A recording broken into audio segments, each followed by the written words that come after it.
Everyone. All right, well, welcome to our second meeting.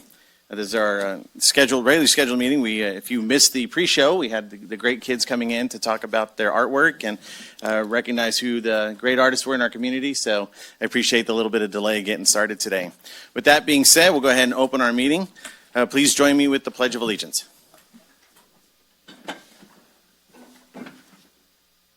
And begin. I pledge allegiance to the flag of the United States of America and to the republic for which it stands, one nation, under God, indivisible, with liberty and justice for all. All right, thank you.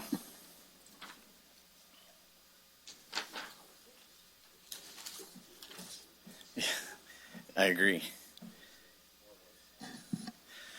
All right. Again, I appreciate everybody coming to our meeting today. We've done the Pledge of Allegiance. We'll go ahead and do our oral communications. At this time, I'd like to open up the podium. Anybody has 3 minutes to speak on any topic that is not currently on the agenda. You're more than welcome to say whatever you wish. We just ask you to be respectful. No boos, no cheers, no clapping. Please be aware of the time.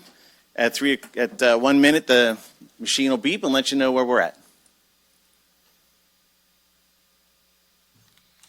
Okay, good morning all. Today I'll paraphrase old log notes on the old dead dry stumps with root balls, the size of a chair to the size of a Volkswagen Beetle. Still on the industry way dump parcel now, 2026, 2922 Kent Rasmussen of Air Pollution Control inspected, said no stump over 6-inch diameter to be burnt, ordered the stumps removed. Bruce said in a couple of weeks. Today, 1 load old stumps and limbs went out in dump truck. 72723 root ball the size of an SUV put near my fence and garage. More stumps put in corner nearest gyms. 72624 I noted 2 dump loads old stumps, root balls dumped near my fence, including live rats. 8824 to 23 p.m. 108-degree heat. Work all afternoon with multiple vehicles. Rhea and I got worried about scorched old wood smells coming from near Frank's, called Cal Fire. Then a lot of water spraying done and burned stump smell stopped. 8:13:24 I wasn't home. Rhea saw a load of stumps dumped and heard workers joking and laughing about the same stumps brought back as Rasmussen had ordered out. Some stumps with dirty buried tree limbs and dirt got dumped into creek bed. While I wasn't home, Rhea saw Bruce direct worker to dump more huge dry root balls near my fence, one hitting my fence. These car-sized stumps seem to be like the asphalt stockpiles sitting perpetually by our houses till God calls the trump of doom.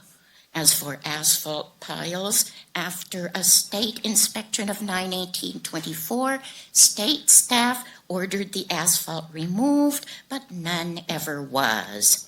Article in Union Democrat on this county losing population. Wonder why? I'll have to use an obscene word here, environment. By the way, your environmental health director has been very vague and hard to get specifics on anything. On the phone, where is the interest in either environmental protection or human health? Thank you. Thank you.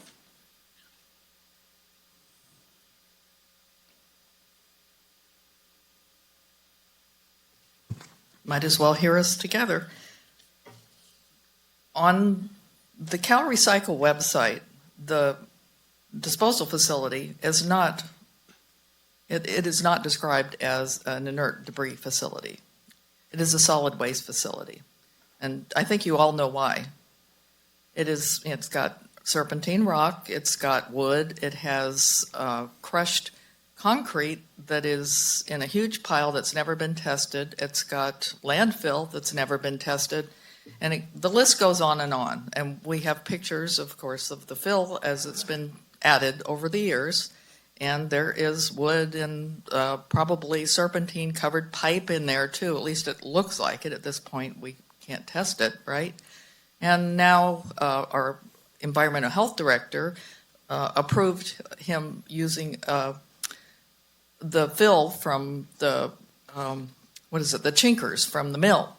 So he dumped a bunch of chinkers from the mill, ground up sort of stuff, dusty sort of stuff, and other unknown things there. And that was the fill that he used for the drainage area, which was where the permit for the ministerial house was supposed to be. So now she says that we need to have another permit for another ministerial house somewhere on the parcel. So does that mean he gets to use that as a little dump place also? I don't think so. California state law says you can't override it. I think we've heard enough about that in the news lately with the Area Code 209 controversy with low-income housing. The issue is that low-income housing is being forced upon certain areas in Area Code 209. I think we're all familiar with it. And that is a way to override it because a lot of counties in the state don't like this law. So that is a way to override the law.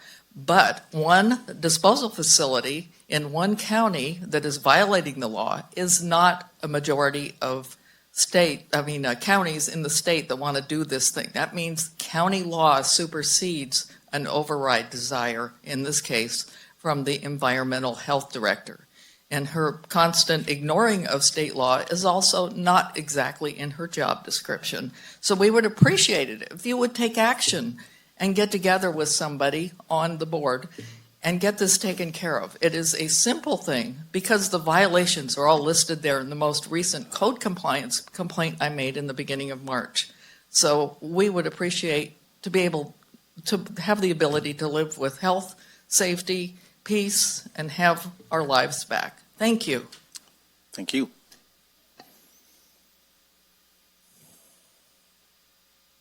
Morning, everyone. My name is Alexis, advocate at Center for a Nonviolent Community, or CNVC.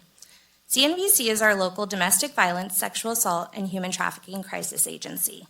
Our agency provides 24/7 support to survivors of all genders in our county who've experienced interpersonal or sexual violence. Thank you for the opportunity to stand before you today in recognition of Sexual Assault Awareness Month. This year's national theme, 25 Years Looking Back, Moving Forward, invites us not only to reflect on how far we've come, but to recommit ourselves to the work still ahead. In Tuolumne County, this issue is present in our homes, our schools, and our community. Last year, 1,387 services were provided to 140 survivors in our community. Of those services, 270 were provided to individuals who were under the age of 18 at the time they were sexually abused. In Tuolumne County, in a 12-month period, that averages to 11 people per month who've disclosed sexual assault to our agency. For those who access CNVC as a resource, the services they could have received include, but are not limited to, emergency response to law enforcement or medical facilities, accompaniment to medical legal exams or law enforcement interviews, safety planning, and providing basics like food, clothing, transportation, and shelter. What I have witnessed through this work is not just pain, but strength. I have seen survivors walk through our doors unsure if they would be believed, unsure if they mattered, and over time begin to reclaim their voice, their worth, and their sense of self. I want to take a moment to thank all of our partnering agencies for their dedication to supporting the survivors in our community day in and day out. This work cannot be done in isolation. It requires a collective effort shaped by the commitment of many dedicated individuals coming together with a shared purpose.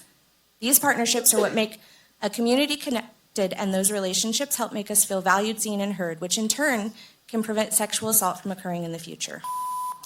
We would like to invite all community members and agencies to join us in our annual Paint the Town Teal event at 1 p.m. today in Courthouse Square.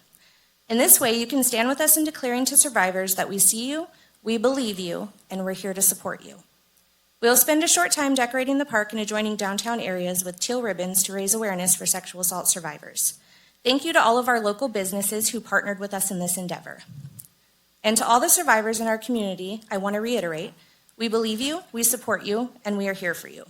Our services are confidential and anonymous and are available 24/7 through our crisis line. You can also walk into our office at 178 Fairview Lane. Thank you to the board for your consideration in declaring April 2026 Sexual Assault Awareness Month.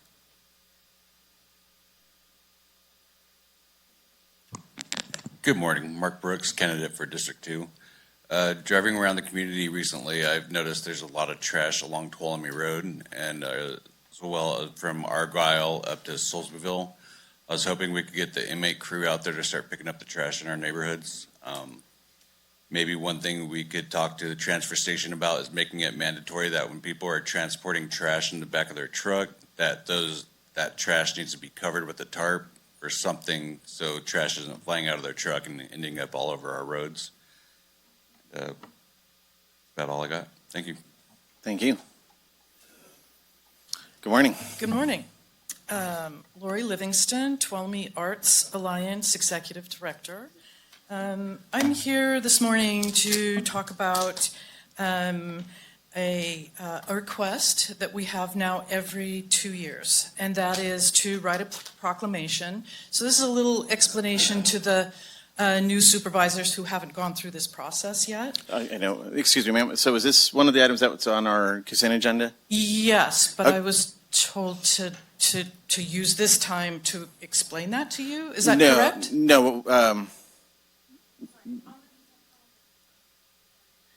So the answer is no. So what we'll do is we'll talk. This is anything that's not on the agenda. So you have 3 minutes to talk about anything that's not on the agenda. This item is on the agenda. We will bring you back up, and then you can say your 3 minutes. Then, yeah. Okay, terrific. Yep. Sorry. So you got 3 minutes if you want to use them. I got 3 minutes I want to use.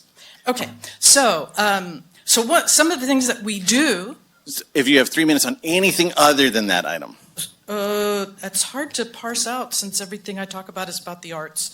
Okay. How about our recent grant with Sierra Jobs First? As long as it's not on the agenda, you can talk. You have 3 minutes to talk about anything you wish. Okay. I will talk about our grant that we received, and it is with Sierra Jobs First, which hopefully everybody's familiar with. And basically what we are doing is we are using that grant to build upon our creative reuse store. And what this is something that we wrote about in 2022 as part of a business plan that we handed into the county, that then the county generously gave us $50,000 to be able to continue our work, and that was from the American Recovery Act monies. So we've been busy for the last 4 years learning, creating, and then writing this grant so we are able to serve our community in a very different way with a business that supports us. So we are becoming as independent as we possibly can, and we're finding that it is a very useful thing these days since we don't have any place for our artists, our crafters, and our DIYers to go to. We don't have Joann's anymore. So I'm here to invite everybody to come and see our store. It's right across from the Courthouse Park, and everything is a donation from our communities. So you are welcome to find out how to donate. And these are arts and crafts materials. So think Restore, but arts and crafts materials. We've started to, through this grant, work with Waste Management, who has created a kiosk that will allow people that are dropping off their recyclables to drop off some arts and craft materials that we will then pick up and use as our donations. So anyway, I wanted to tell you a little bit about that, and I'll be back later. Thank you. Thank you, ma'am. Good morning. My name is Christopher Butner, publisher of Calaveras Watchdog. I begin today with a quick refresher of protocol for the person controlling the gavel, Board Chair Steve Griefer, to ensure my 3 minutes of public comment remain uninterrupted concerning the conduct of Supervisor Anaya Kirk. My intention is preemption of interruption by the Board Chair Griefer. that would result in a Brown Act violation filing for suppressing my speech with an erroneous claim that I had engaged in a personal attack on Supervisor Kirk. Understand there is clear distinction between leveling harsh criticism of a person's conduct and engaging in an unwarranted ad hominem attack upon that person. I now address the core and substance of Supervisor Kirk's conduct in his discharge of duties in his official capacity as the Tuolumne County District 3 Supervisor. This is not an ad hominem attack targeting Supervisor Kirk to demean his character, mode of appearance, or other personal attributes. I call attention to Supervisor Kirk's conduct of indifference and demonstrated disrespect toward a speaker addressing the Board of Supervisors during general public comments. Supervisor Kirk's conduct deserves condemnation by this Board of Supervisors. Concerning the unacceptable and disrespectful conduct demonstrated by Supervisor Kirk to a public comment presenter, my comments are harsh but not out of order for this public forum. They are appropriate, well-deserved, overdue, and I will not accept any ill-informed gaveling during my comments should Board Chair Griefer incorrectly conclude I'm engaging in improper public discourse. It is explicitly permissible speech for me to express a harsh critique of Supervisor Kirk's conduct, despite it being unpleasant and discomforting for him or for any of you to hear. Supervisor Kirk exhibited disrespectful and indifferent conduct as he was inexcusably distracted working on his laptop during my allotted 3 minutes while I presented commentary at the March 3rd Tuolumne County Board of Supervisors regular meeting concerning the concept of moral hazard and this Board of Supervisors' systemic public safety negligence specific to the 3-2 vote leading to the proposed closure of Monte Vista Fire Station 56. Supervisor Kirk's dismissive conduct was and remains unacceptable. I emailed Supervisor Kirk notifying him that his disrespectful conduct toward me warranted a timely written apology. All of you were copied, as Supervisor Kirk was advised to anticipate me sternly expressing displeasure with his disrespectful conduct toward me absent his apology. It is now too late for any belated apology from Supervisor Kirk to be meaningful and long overdue for this board to condemn Supervisor Kirk's blatantly disrespectful conduct. My name is Christopher Butner, publisher of Calaveras Watchdog, a government accountability blog.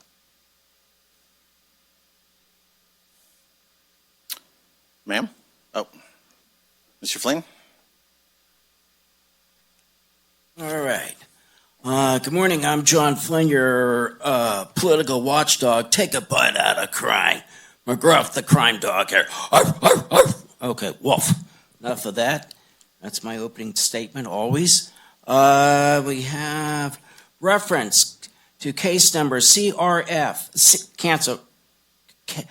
Reference to case number CRM 75349. Nate Smith was pro per self-representation under the Sixth Amendment, February 20th, 2025 hearing.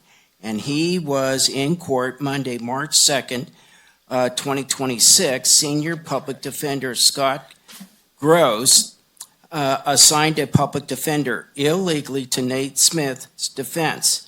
The public defender for Nate Smith called no witnesses. No evidence was brought up on behalf of Nate Smith. Now, Scott Gross, senior public defender, you walked off the job on your oath to the Constitution, federal and state. Job abandonment. You did not defend Nate Smith's stance on his Sixth Amendment pro per self-representation. U.S. Supreme Court ruling, Ferretta versus California 422, U.S. 306, 1975. And to push for a jury trial under the Sixth Amendment for Nate Smith. That's your job, Scott Gross.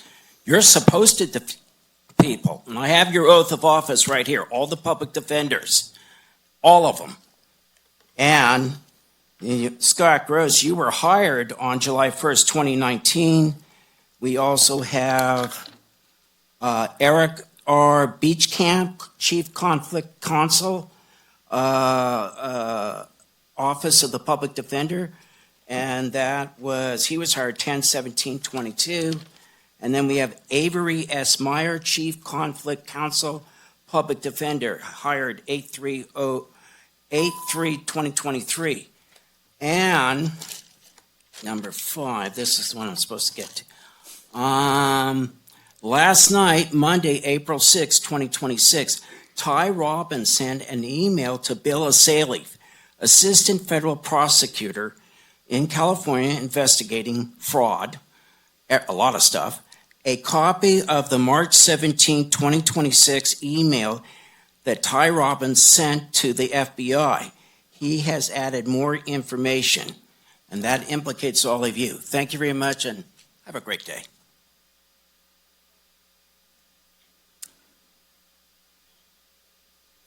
Good morning.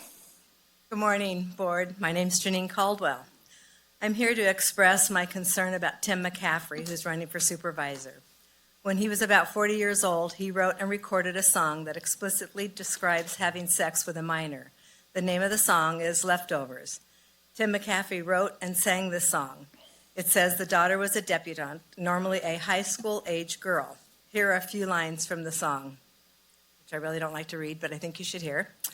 It says, well, Dixie's daughter was a debutante. We twisted them sheets till the bubble burst. How do you think she got so good, man? We only had a moment. It was plenty of time to educate our body. Our grind had to be put on hold. She didn't know what's awesome from a cup, so I taught that little girl how to cook. Yes, the cherry pie really hit the spot. Well, the waitress liked to serve it up hot, but leftovers are always cold. Yes, you love her now, but she loved me first. I taught her how to split the wood. This is not youthful indiscretion or artistic exaggeration. It is deeply disturbing content that sexualizes the exploitation of children. How would you like your daughter to be referred to as leftovers? I have the entire words to the song if anyone needs to verify my claim. Public office demands the highest level of trust, judgment, and moral character, especially in a role that involves protecting vulnerable community members, including families and children. Material that normalizes or fantasizes sexual contact with minors disqualifies someone from that trust. I urge the board to publicly address this issue, thoroughly vet all candidates on the matters of public safety and fitness for the office. Send a clear message that such conduct is incompatible with leadership in our community. Our residents deserve better. Thank you. Thank you, ma'am. Good morning, sir. Good morning. District 3 candidate Tim McCaffrey uses the campaign slogan, "We deserve more." Too bad we are not getting more, as he decided to avoid B.J. Hansen's candidate for him. He claimed he would be transparent, but he is already blurry. Well, I want more, and I have a lot of questions. For starters, I have an official memo from a public board meeting where Tim McCaffrey's mother stated, "I don't care if you're a Republican or a Democrat. I wake up every single morning and I wish Trump were dead. I want him to die." What brings a person to the mindset to think it's acceptable to say that in a public meeting? It's got to be more than just bitterness over losing an election. Indivisible and No Kings rallies seem to share the same sentiments. Ironically, while Tim McCaffrey did not have time for B.J. Hansen, he did have time for the No Kings rally. Are his sentiments the same as those of Indivisible and his mother? People and signs saying 86 Trump, kill Elon, kill ICE, crush ICE, melt ICE. Indivisible is anti-law enforcement. They block traffic, obstruct officers, and vandalize. They are pro-open borders, a policy responsible for almost 1 million drug deaths, trafficked individuals, missing kids, murders, rapes, and attacks. They celebrate assassinations. They are pro-abortion at any stage for any reason. Pro-racist DEI policies. Pro-men and girls' bathrooms, boys and girls sports, genital mutilation and chemical castration for minors, anti-parental rights, anti-school choice, anti-voter ID, and anti-God. They seem to hate America. They use propaganda based in fear, hate, dissatisfaction, division, deflection, and lies, and they dehumanize anybody with dissenting opinions. They are part of the current iteration of Marxist Bolshevism, using the modern equivalent of the proletariat to spread their propaganda about a boogeyman of their own imagination. The end goal is overthrowing the constitutional representative republic of the United States and replacing it with a communist dictatorship. That is Indivisible and No Kings, and sadly they have taken over the Democrat Party. Their participants are either being manipulated and believing the propaganda, or even worse, they are knowingly spreading it. Either way, that type of person is dangerous behind the wheel of our government. So don't we deserve more from Tim, like an opinion on his mother's comments and an explanation of his involvement with Indivisible? And since Supervisors Brandon and Campbell are also involved with Indivisible, don't we deserve an answer from them as well? I am requesting that the three of you publicly denounce Indivisible. And if you do not, I can only assume that you are knowingly participating in the attempted Marxist revolution, and I would request that you resign. Thank you. Well, I know. But again, we want this to be an open forum. Please, no booing and no cheering, no clapping. Sir? Hi, good morning. My name's Tim McCaffrey. So I guess there's a rumor going around that a song I wrote is about children. The song Leftovers is about my wife. We've been laughing about this, how wrong they've gotten it. I wish she was here to back this up, but you can ask her. You can definitely call me about that song. It was silly when we wrote it. And she's an adult and was an adult when I wrote it. Secondly, I do believe we deserve more. I would like to say that I received a text from a mutual friend of Anaya Kirk and I. It was sad because it was perpetuating lies that are out there. Specifically, one that was brought up today, another one that was talked about by the gentleman who was right before me. I have been MPP for, 8 years, which is nonpartisan, no party preference. And I continue to be, because I believe that our community deserves fair representation, not single-sided. And I believe that you guys all took an oath for that. I also believe that when I signed up, I took an oath not to disparage my opponent, which I've done a good job of doing. I believe you signed that same oath. So I had hoped that you would hold yourself up to that, Anaya. So far you haven't. Thank you. All right. Any further public comment speakers? Seeing none? All right. Thank you for everyone taking the time to address the board, your board. Next will be our staff reports.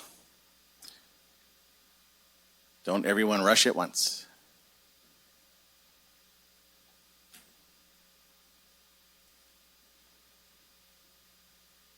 Morning, Board. Nathan Gorham, Assistant Chief, Tuolumne County Fire, CAL FIRE. I want to take an opportunity to notify you and all the community members that the community survey regarding the fire and first responder fee study went live on April 2nd.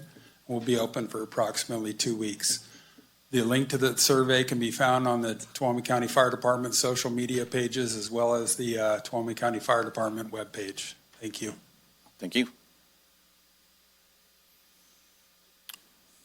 All right, any other staff reports? Sir?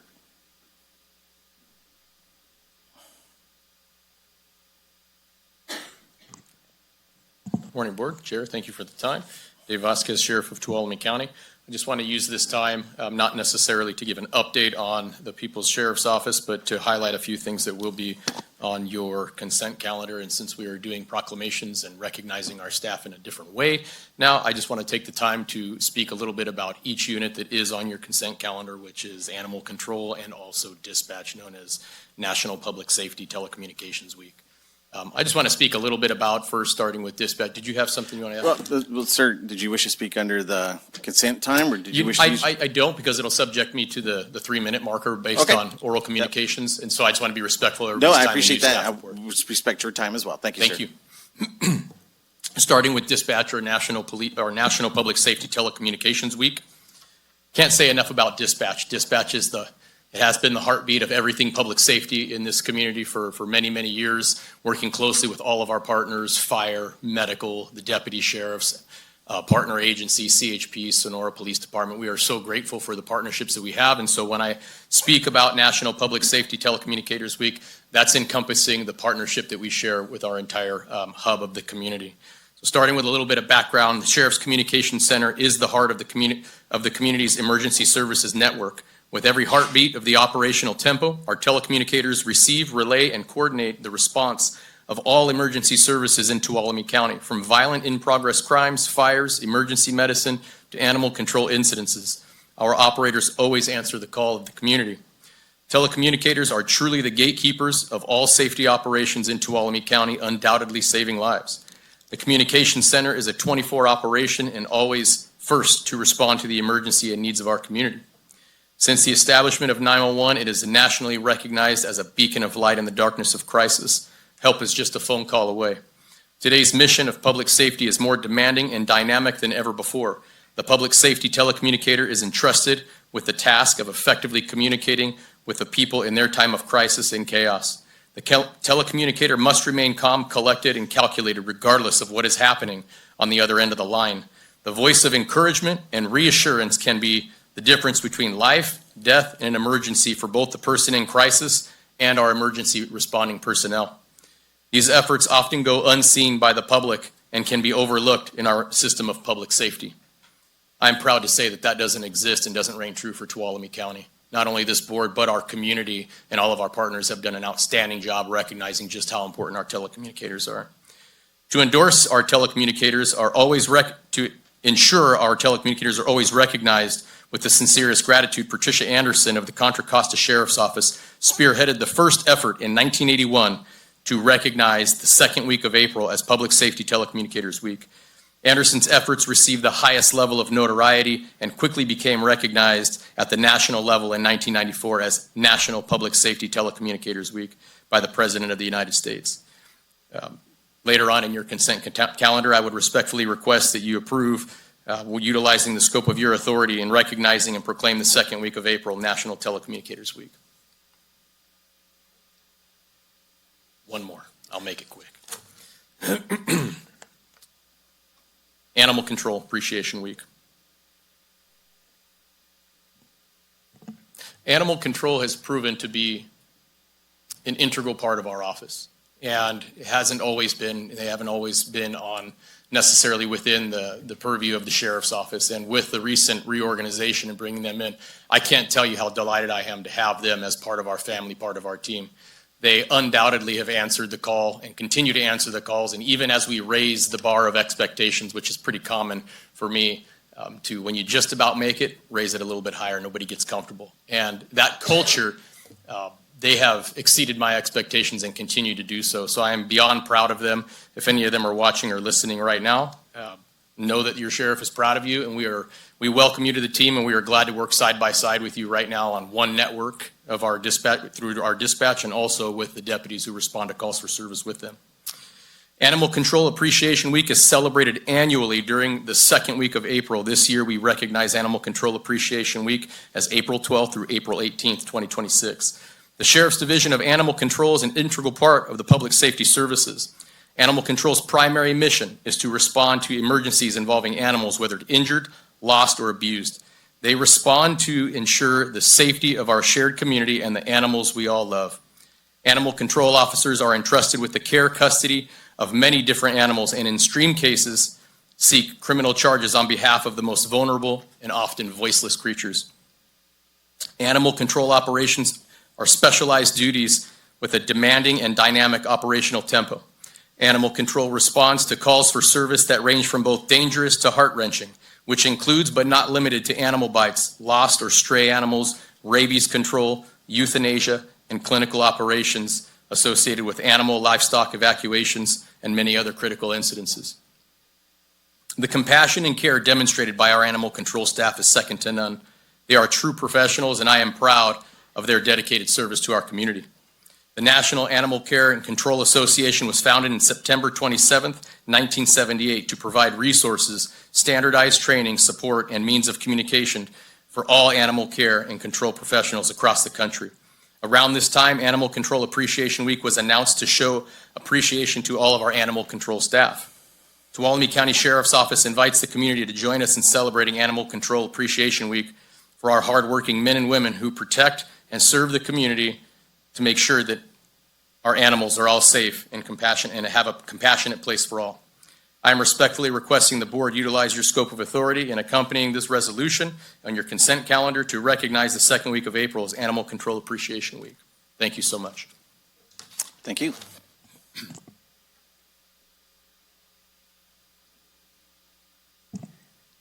Good morning, Debbie Reagan, Assistant Director of Public Works. Just a couple of quick announcements of things coming up in the next couple weeks.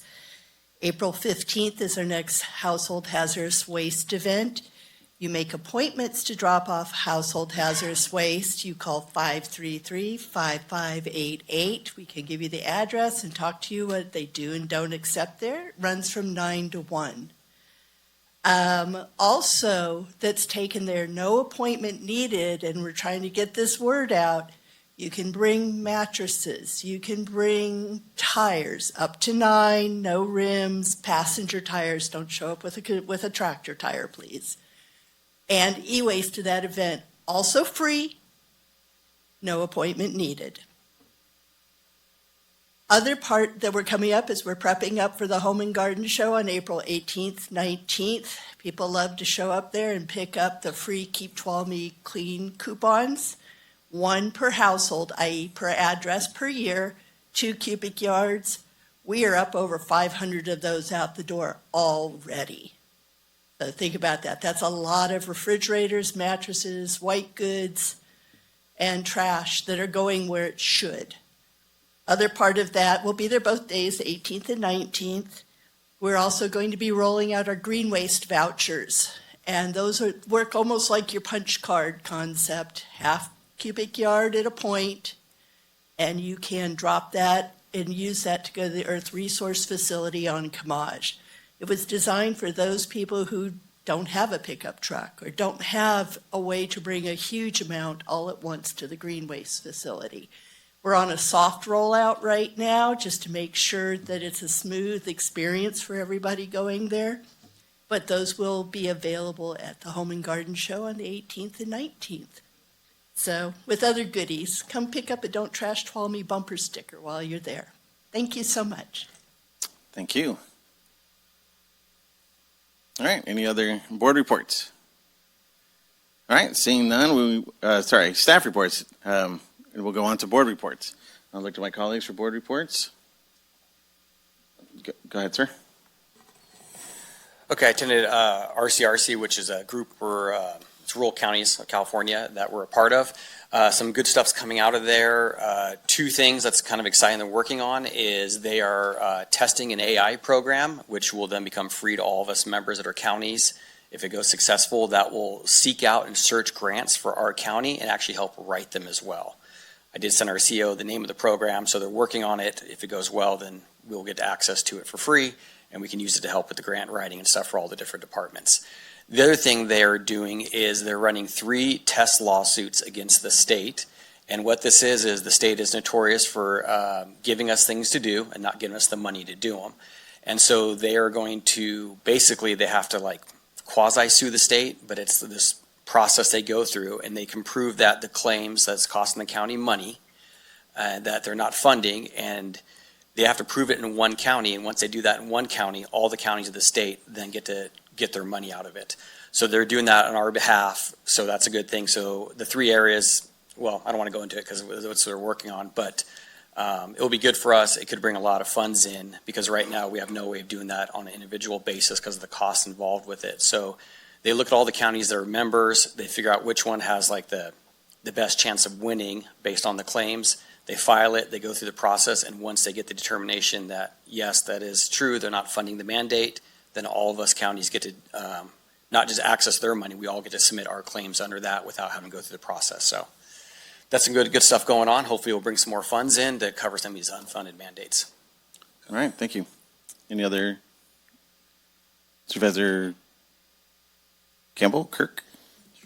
I mean, I can just go through. So the Area 12 Agency on Aging met last week, and so that's kind of a regular thing that goes on. I also had the opportunity to view the Sheriff's Office work crew out on Soulsbyville Road. One of the things we've been talking about installing for a long time is crosswalk improvements. The first phase of that has been completed, which is the lighted signs. Additional work that I'm working on getting funding for is for the sidewalks, and then improving the actual crosswalk itself with bulb outs and additional elements to that, as well as beautification of that intersection at Salisburyville and Mona Vista. Met with, I was chairman of the Behavioral Health Advisory Committee on Wednesday. And then I wanted to highlight some of the work of one of my colleagues here. So Supervisor Brandon, I can't imagine how busy you are these days, but you still had time to play the Easter Bunny at the Columbia Easter Parade and take pictures with my kids and everyone else's kids. And anyway, I was really impressed by that, and it showed a lot of commitment to our community. And so I really wanted to thank you. In case anybody didn't know it was you because you were wearing a head, so I hope I'm not exposing you, but you were the Easter Bunny, or I highly suspected that you were. I'm just hopping to do it every year. So I just hold on. There you go. Good one. And then various other meetings that I hold on a regular basis. So that's my report. So thank you. Are you going to unmask Batman next and really ruin it for all of us? Yeah, I don't know. Did I give up your secret identity there? I actually thought when I was doing the board reports that was something you were going to say and say how you were at that event, not as an Easter Bunny, but something that I thought was very cute as well. So I will echo my colleagues. You seem to have done you excelled at being the Easter Bunny. I had somebody who I'm pretty sure didn't vote for me tell me that I should take that up as my main job instead because I'm so good at it. I can see the slogan now on your campaign. So, well, good job. Supervisor Kirk. Did you just call Supervisor Brandon cute? Huh? Did you Sure. just call? Okay. So Yeah. I heard publicly. it. Heather, did you get that into the minutes? Hey, I'm comfortable. He's comfortable. Let's go. I love it. I think Supervisor or Assemblyman David Tengapaw brought it up over my Mother Load Views, which I haven't had a chance to listen to, but I got a snippet of it driving in. I've been in touch with him, and he's hoping for that reservoir funding to have an answer by the May revised budget. So we were hoping to have an answer before then, but it looks like it's going to be May revised, and it's a drop in the bucket. So I'm very hopeful that it'll happen. Okay. Just want to give you guys a heads up if you hadn't heard that yet. All right. Thank you. Supervisor Holland. I want to give a shout out to our auditor. If I'm sure you guys are aware, our audits are getting done very quickly. I think we're down to 1 year behind. Our TCTC audits, several of them got done, and those funds are starting to roll in. I don't know where Blossom's at, but she'll know about that. And we're hoping by the end of this year, all those will be done. And I believe Donnie's got all the TDA audits done as well and ready to submit, or has submitted them. So shout out to their office. They are catching up extremely quick, which is great for all of us and for the whole community. So thanks, Donnie. All right. Thank you. All right. With that being it, we'll go ahead and move on to consent calendar. As it has been posted, as has been said, we are not going to read the full consent calendar. There are agendas in the back. It is online for those who wish to follow along. Are there any items that wish to be pulled? So I will go first. Item 17 for me. Supervisor Brandon. I would like to pull item number 13 and just note 2. As I mentioned last time, I'd like to see us have a policy on whether we read consent or not. Understood. Any other items to be pulled? I have 13 and 17. All right, seeing none, open the board up for discussion for all items on consent calendar with the exception of items 13 and 17. Supervisor Kirk?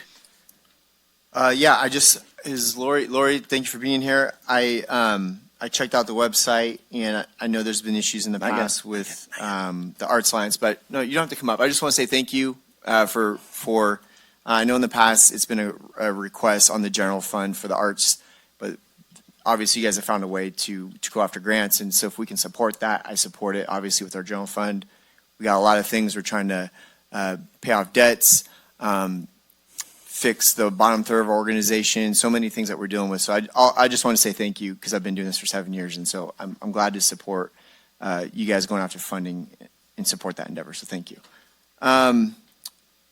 I have to say it. We should have pulled it, but I'm not going to. The Master Stewardship Agreement, almost another $900,000.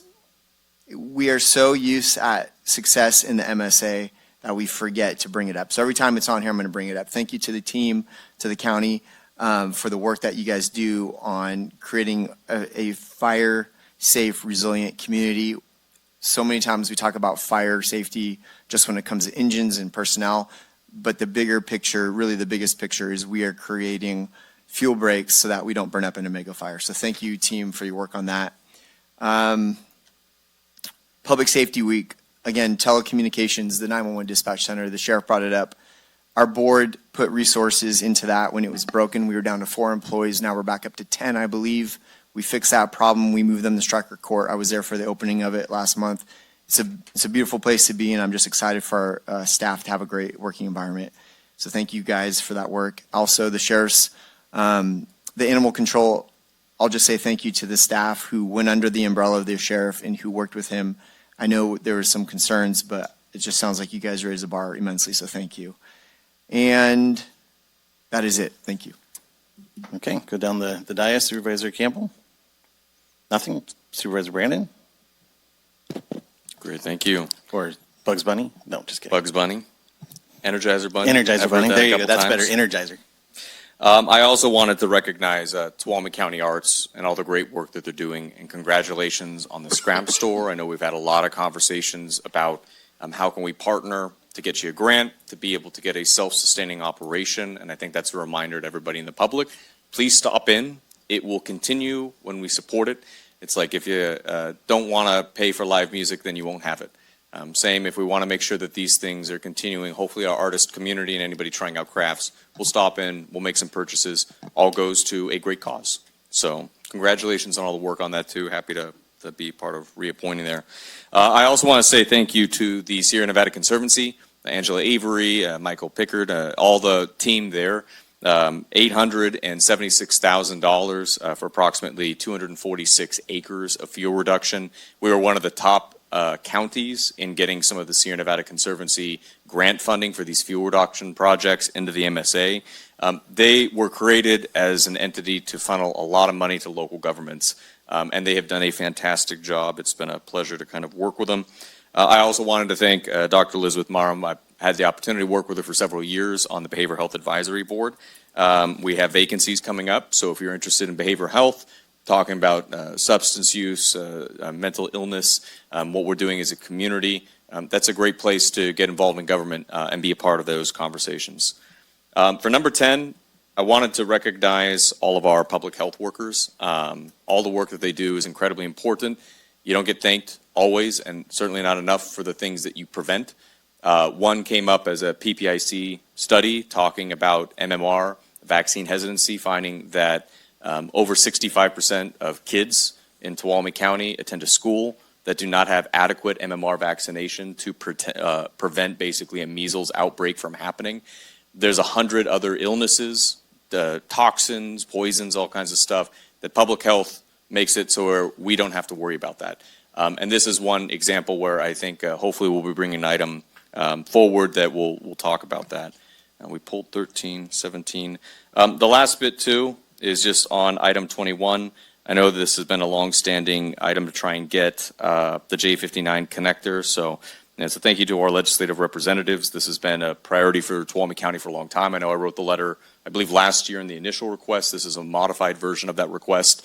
Hopefully it does go through and we're able to get what should be a state highway off of the local control element, or rather a local paying to maintain a state highway system road like that. Thank you. Thank you, sir. Supervisor Holland.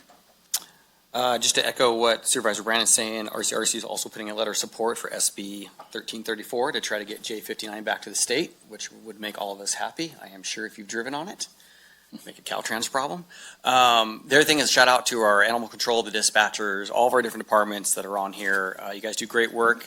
Keep it up, and that's it.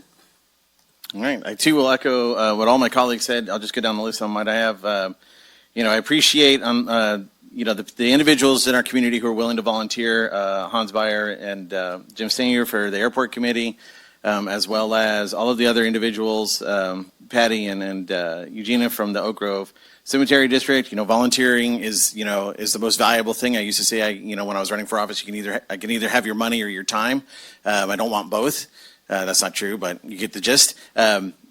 Your time is so valuable that people that are willing to get up there and do the work and get on the behavioral committees and go to the homeless meetings, and as Supervisor Campbell does and others, it's so important. So I just want to say thank you to all of them. Additionally, do we have anyone from either animal control, the public safety, public health? Members here. All right, you know what I like to do. Please stand. I know, sorry. Come on. I know, why'd you raise your hand? That's what he said. So come on, Doc. I know, I'll give you time. There you go. Hey, so even though they may not be in the room, the ones that are in the room, this is for you. We want you to know that we do appreciate your time and your expertise and everything you bring to our community and our county.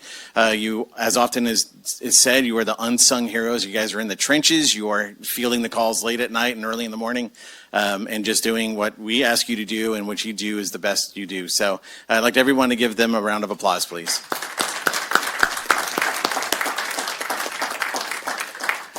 And that'll be the last time you come to a meeting. I can see it in your face already. Yeah, she's already handing over the agenda. All right.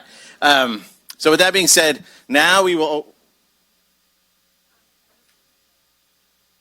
I just received an email from the Public Works Director requesting that we pull item 7. They will return with an updated one at a future agenda. So item number 7 is going to be tabled. Yes, sir. Okay.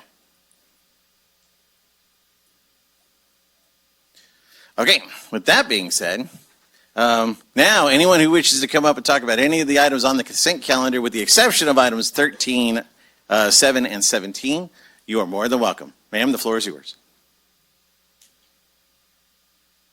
Not to put you on the spot. That's all right. I'm used to it. Now you have your 3 minutes. Go. All right. So I appreciate your support. We appreciate your support.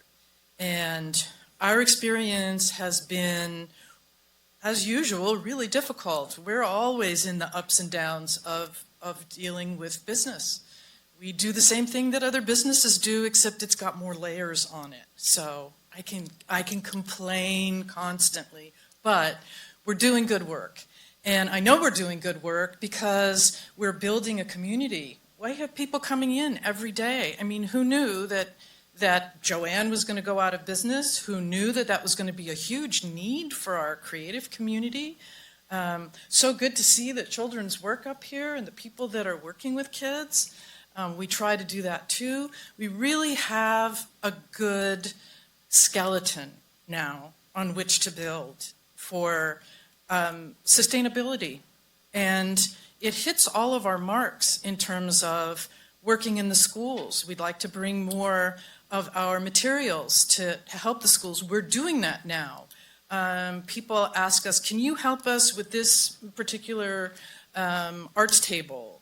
And we have our community that needs this, this, and this. So our store manager, Jen Fletcher, is really going out into the community, looking at things that could be useful to our creative community. What we hope in the future, based on other businesses that are called creative reuse, and again, we may be the only rural creative reuse store in California. There was one in Humboldt, not sure where they moved somewhere, but we're it. And we're hoping to bring that, to proselytize that all over our rural counties. We can all use something like that.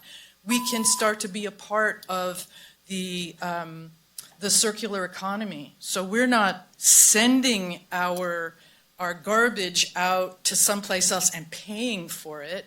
We're reusing it. We're keeping it out of the landfill. We want to be able to create contracts to help that. So we can be a part of, I know there are other communities that do that, other counties. And what happens is they have what they need to do in terms of keeping that out of the landfill. We can help. And we use it. We use it all. We use it in the schools. We use it in our work. We use it in our workshops. So, and we are hoping eventually to be able to support all of the arts. We want to bring artists in. We want to have concerts. We want to have all of those things that really improve our lives in our community through the arts. So, thank you very much. Thank you. All right, any other public comment?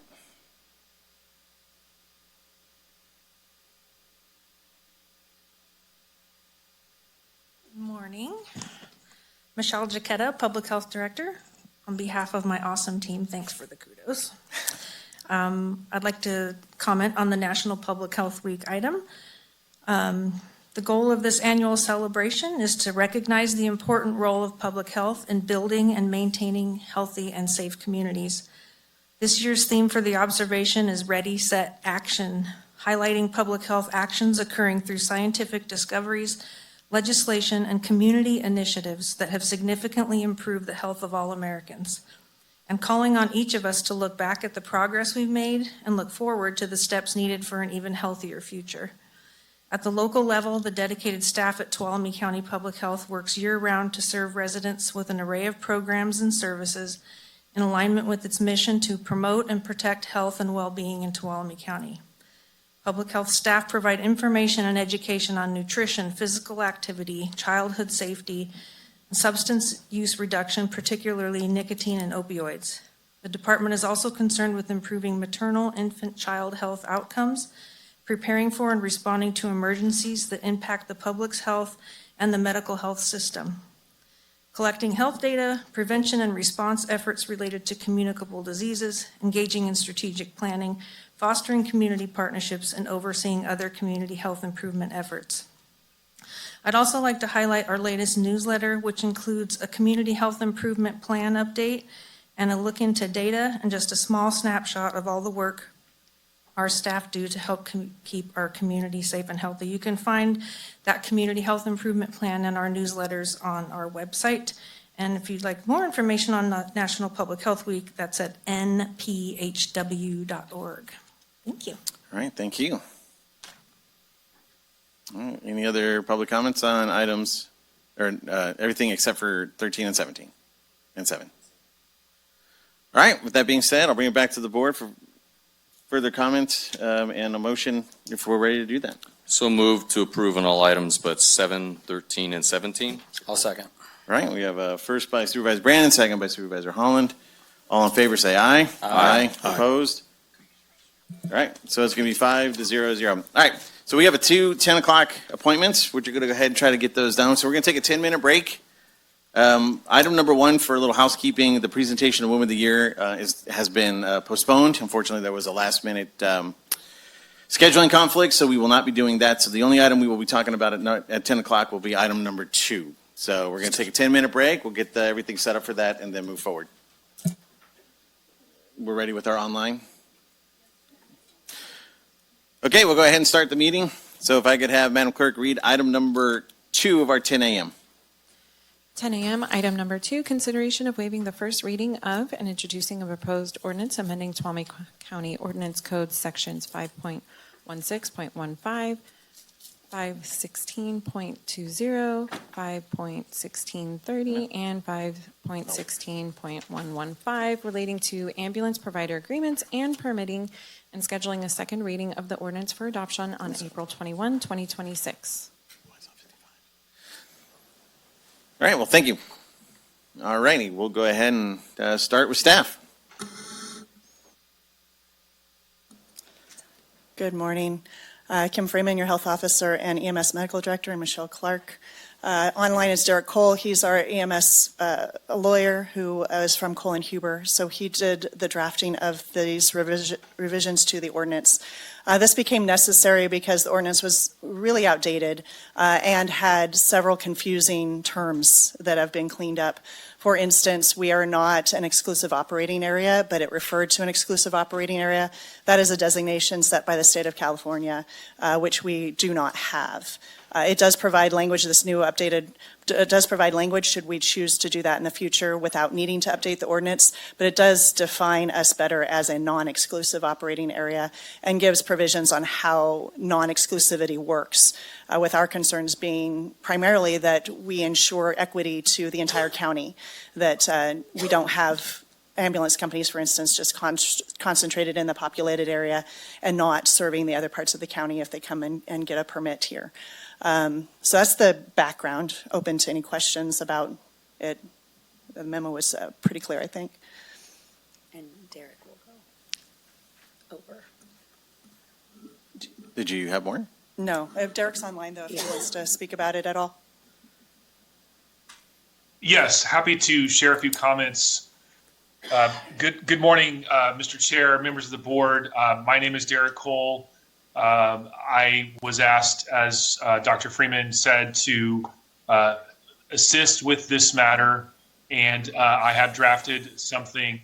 I'm happy to answer any questions you may have, but the goal here was really to make sure that you have a multi-provider system that works for the providers, but that also works for the county, and that doesn't create any inequities or advantage of one provider over the other. But I'm happy to answer any specific questions the board may have. All right, thank you, Mr. Cole. I'll go down the board. Do we have any questions for staff or Mr. Cole? Okay, seeing none, I will go ahead and open it up to public comment. Any public comment on this matter? Oh, it's going to be a quick one, easy. Seeing none, we'll bring it back to the board. The board needs to give direction to have you agenda, or to, in your memo, take the actions you've laid out. Okay, is there any discussion by the board for that? Supervisor Brandon? Great, thank you. I'll keep it very short. It's not specifically related to this. I am still hoping to see, and we're obviously wanting to make sure we have our ambulance provider covered, but to bring back options of how that system may look, including one that would be an option to do this in-house potentially, if there may be synergy with the fire services and the medical services they already provide, would be something I'm very interested in. I know that this is cleaning up a lot of the language here, and it's a bit of a separate matter, but I'm very interested in that conversation at some point. And this does not preclude those options in the future. Okay, thank you. All right, seeing no other comments from the board, I'll go ahead and look for a motion to provide the direction to go ahead and move forward on staff recommendation. Do we need public comment on appointments? We don't have it listed. Is anybody here to have public comments on this item? Okay, seeing none, bring it back to the board. I'll make a motion, we move forward on staff recommendations. I'll second. All right, motion by Supervisor Holland, second by Supervisor Brandon. All in favor, say aye. Aye. Aye. Opposed? Abstain? All right, so 5-0-0. Thank you. Thank you. Thank you. Okay, that'll take us back to, Mr. Cole, thank you for your time. All right, that'll take us back to the consent. Thank you, Mr. Chair. That'll take us back to the consent item, or consent agenda, and we'll take item number 13. Madam Chair, please read item 13. Item number 13, approving letters of support for HR 1 multi-year budget request. Good morning. I'm not sure, Supervisor Brandon, if you had specific questions. I was the author of this item and happy to speak to anything you're curious about. Great, thank you. So I wanted to pull this item in particular. Let's see. Sorry, I should have had it up. Let me pull it up on the agenda here. The issues that I had with this, I do appreciate that we have it on here. I think it's really important that we highlight what's happening. There was one section that was a little confusing. It was just simply the language. We are sending this letter on behalf of Tuolumne County. It does switch a bit between I and then the county statement there, though I know it is going to be signed by the chair. That is unusual for some of our letters. The other thing, though, that's a little bit more confusing is it references the county cost to be $6 billion to $9.5 billion annually. I understand that is to mean the state county cost to counties from this across all of California. It doesn't have any numbers of how we expect this may affect us, but the way it's written, Tuolumne County anticipates that the impact of these changes could result in county costs ranging from $6 billion to $9.5 billion, suggests it reads kind of interesting. I would recommend that we would amend that to be more clear, and if we can provide a similar, basically prorated estimate for what it would cost us, that would be more effective to present those numbers. So I'll speak to that. As you're probably aware, sometimes when we receive requests like this, we receive standard template language. So that is what you're seeing there. There is one paragraph that was specifically Tuolumne County. It didn't go into those numbers. I'd be happy to edit that. I will say that they are requesting these letters by today. So it was difficult to get this before your board, given the frequency of meetings, because the subcommittee hearings begin tomorrow. So we could certainly submit them late, but it wouldn't get in front of the audience, the intended audience, in time. Thank you. I wasn't sure if it was in the kind of substitute your organization's name there, that maybe we put Tuolumne County. If that's standard for it, it is confusing, but that will be fine. Then my only comments I wanted to say on this, of course, HR 1 was passed, I believe it was July 2025, 50-50 vote there in the Senate. The estimate of this, I'm concerned because it's talking about just how much we have at stake. It's a 2-year proposal, but this is a lot longer potentially than that. Especially once that short-term funding gap the federal government approved, I think it was $50 billion, will run out very quickly. That this is about $3.4 to $4.5 trillion per year in federal revenue losses over a decade, and it also, and that's in terms of the federal budget, it's a $1.2 trillion cut to these programs over 10 years as well. It's about $120 billion a year. So this year we're estimating maybe about $9.5 billion to California, but that this is going to be very difficult. This is the last, and it's more of a thing, I think, how we're going to do, and I'm sure it's on your mind, the eligibility requirements, where everybody now has to prove 80 hours a month that they are working, how that works for the variety of classes. I know this was brought up when HR 1 was in the government. I'm very concerned about how that's going to particularly impact us when we have such a impacted and small department too. I know this is separate from the letter. I appreciate that this is being brought forward. I just wanted to highlight that this is real, local, negative impacts from HR 1 and put some numbers to it. $9.5 billion to California.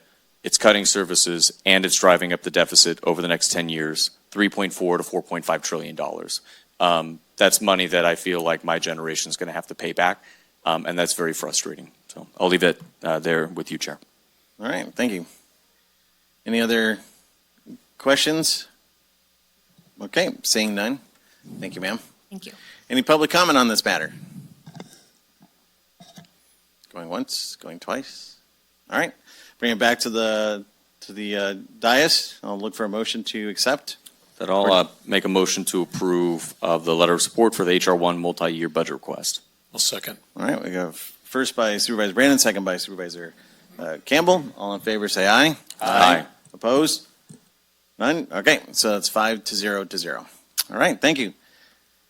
Madam Clerk, number 17, please.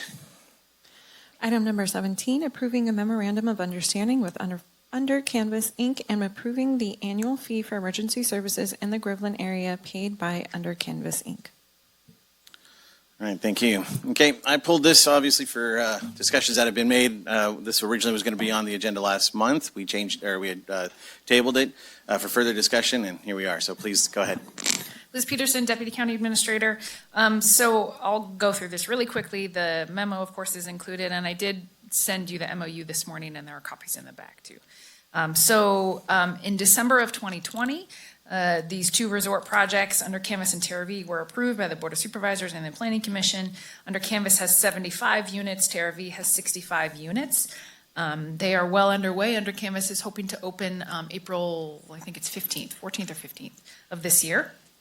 And both projects are subject, as a part of that approval in December 2020, both projects were subject to the following condition of approvals, which says, and it's in the memo, but I'll just read a brief part of it.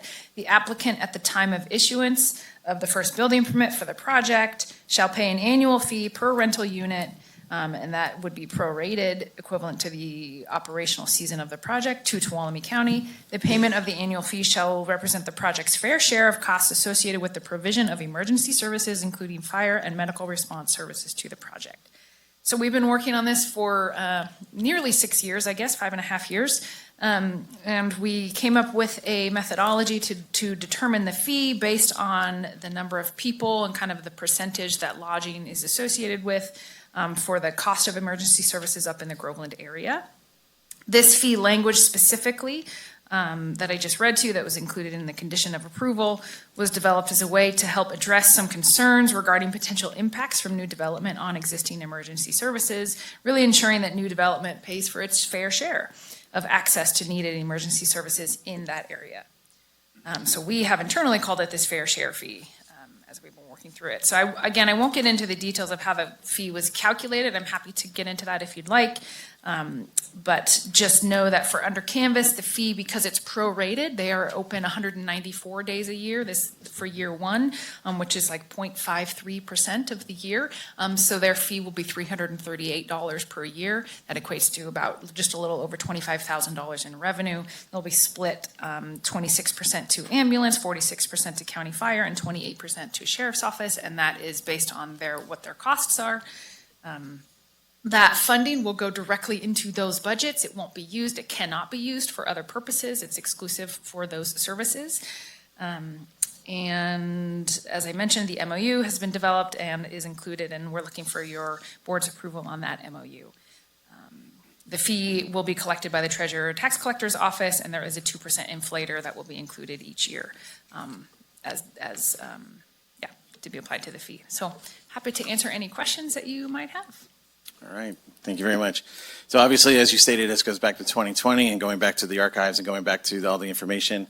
Supervisor Campbell, I believe you were on, when I looked at the video over the weekend to address this, I know that you were the vice chair at the time. Do you have anything to add kind of to the history of this? Because I have some concerns regarding how this process has been brought together and more historical, not to put you on the spot, but kind of looking back to the time. Well, I'd be curious to hear what concerns you have. Okay, so my primary concern is that, and I know Supervisor Rainey, you had some desire to see this move forward as well. Did you have any questions or comments questions? I only had, I think, one question, and this is all noting that this is a voluntary agreement. Maybe it's two questions.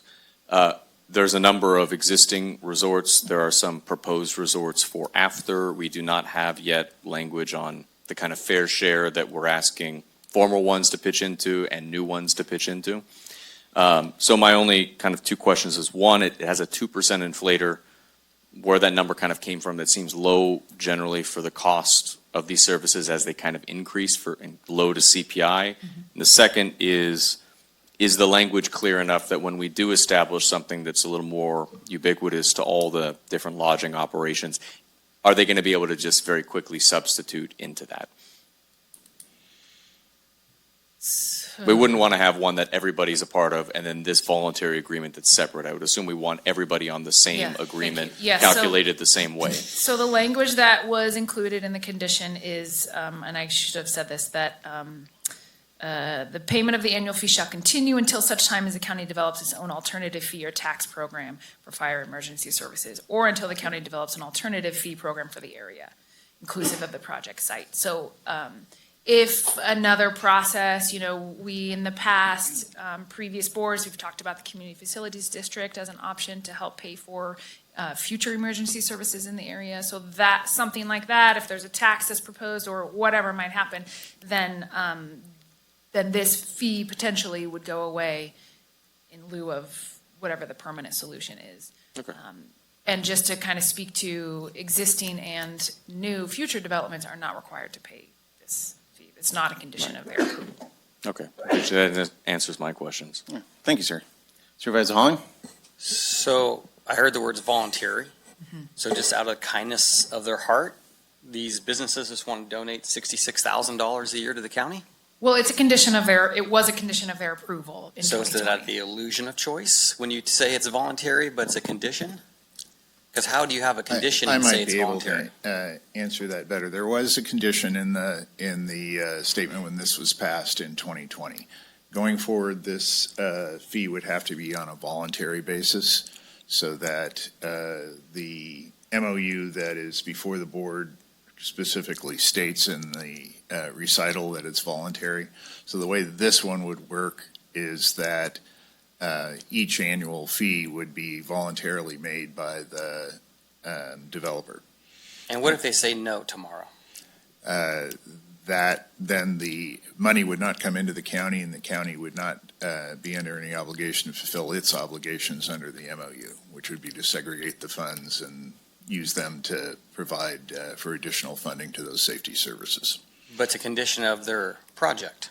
Their projects, I believe, already have occupancy permits, because at least the under canvas one, because it's under state jurisdiction, and it would not affect the condition of their operation. What about the other one? I haven't seen the, I don't even know if that's a RV park or not, or whether that's a building. No, it's a fixed Yeah. buildings, yeah. The same situation would apply to that one as well. The way these were set up, these need to be voluntary fees. But I don't understand how voluntary fee can be set as a condition. To me, that's use. A If the condition board- means you can't get out of it. Yeah, if the board chooses, it might be appropriate for them to direct staff to bring back those approvals and modify the conditions of approval on those. I mean, I'm super excited. They just want to donate money, but when do we have to have a whole board thing to accept a donation? This is confusing, why we're even Well, having this the one part conversation of if it it's was to voluntary. try and, I think, calculate a fee that actually represented a fair share fee. So this item was originally on the agenda just for the approval of that fee amount, because there was an effort by staff to make sure that it was a true fair share fee of what the additional costs that were represented by the units that were being added would have, been their fair share, as opposed to other developments in the area and residences and other people that receive those services up there. But yet, these will not be on any other projects going forward, is what I also heard in this conversation. just a Not, second ago. not this methodology, no. The board needs to, and staff needs to look at the options they have for providing for revenues for these things, whether it's TOT or impact fees or development agreements with people that include these services, and go through those processes. So I guess I'm still confused back in 2020 I don't know if this goes back, obviously, I know you weren't here, Dan, and this goes back to Sarah, probably Quincy and a few others involved, is how do we approve this as a condition, but then to say it's voluntary? I mean, as a business owner, I don't really like giving the government money Right. and just give them $66,000 for, no one can explain to me what I'm getting out of it, because we already provide sheriff, ambulance, and fire up there. I understand the concept that, we're talking about trying to fund things Supplement. up there differently. Yes. But on the structural fairness of it all, how we tell these two projects that you now have a voluntary condition? I've just never heard of that in a planning thing that now it's was it not voluntary then and now we've morphed to voluntarism? I wouldn't call it morphed, but I think in looking at the situation, in order to Transitioned maybe? have this MOU approved, it needs to be on a voluntary basis. Okay, sounds like we're on shaky ground here. Not in terms of a voluntary contribution, no. Fascinating. Okay. And also, Liz, you were saying that somehow, or Jaron was saying that this is going to morph into something else. Like we're going to try to place, how are we going to set anything else if these are existing businesses to come back and say, oh, by the way, now we want you to kick in. I mean, is that like a tax? There are some of the options might be tax. A CFD could be, even for existing property owners, there would need to be a participation in that decision. But those are the types of things that staff and the board will need to look at in the future if they want to impose either actual impact fees or some other option for funding. I'm just speaking to in the condition itself that was approved in 2020, that's the language that was in there, that they will pay this fair share fee until such time that something else is put in place. Well, I understand they assume they have to pay because it's a condition. But as we're sitting here finding out it's volunteer, I can't imagine a check for $66,607 is going to show up anytime soon. If I was them. Okay, so that kind of goes, give me 1 second. It kind of goes back to where I was asking Supervisor Campbell if he had recollection or kind of the discussion of it at the time, because there seems to be some discussion of whether or not it was appropriate at the time as part of the conditional use, and now maybe it's not. So I was just looking for some historical background knowledge, if you may have it. I still don't understand what you're referencing. I mean, this was it was a voluntary agreement on the part of the applicant to help pay toward providing safety services in that area. So I guess I'm not understanding the issue. Then there's no issue. So the concern is, let's do this before I get into this. Is there any other questions for Liz? Well, it wasn't voluntary at the time, right? Like I heard Ryan just say, at the time, it wasn't voluntary. It was a condition, meaning you will pay. That's the way I understand it, yeah.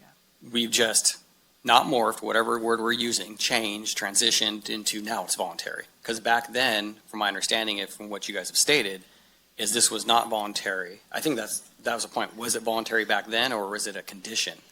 And a condition means you have to do it. Because otherwise, if we have conditions, then if we're telling me we don't have to follow conditions, which I'm really cool with, but. Well, I don't think we had established what the fee would be. That's the problem is that. Well, I understand the math wasn't there. What would the dollar amount be? We didn't have that information because we didn't know what the scope of the project would be once it came through the process.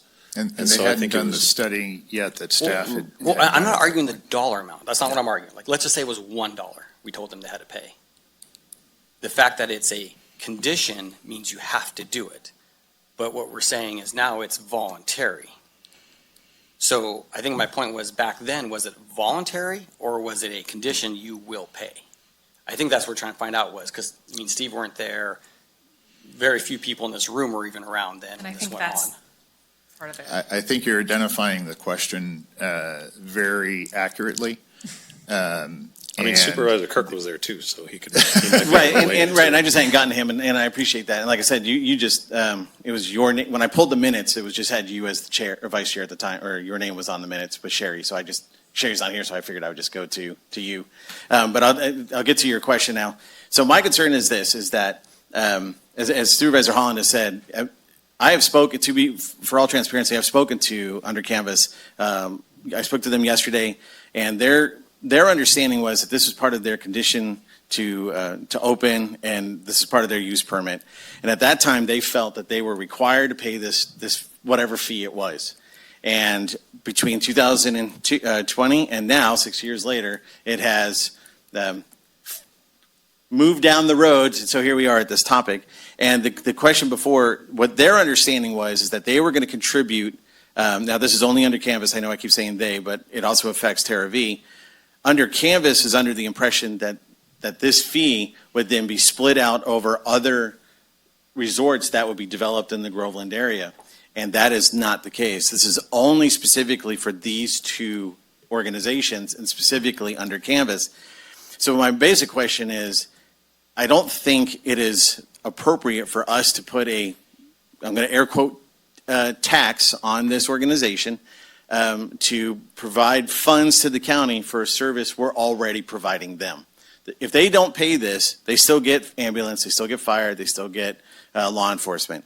This was, and again, this is us asking them to do something that they are not required to do. It's a voluntary payment.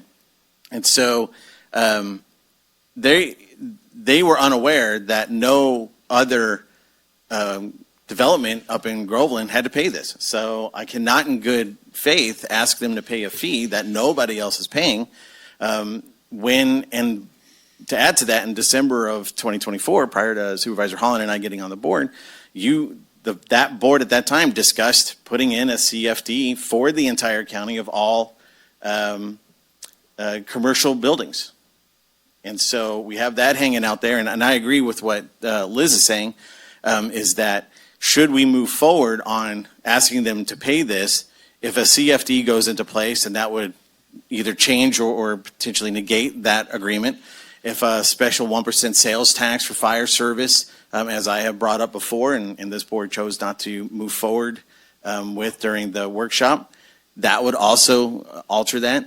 But my issue is we're asking one, if not two specific organizations, as part of doing business in our county, to pay a fee they are not required to pay.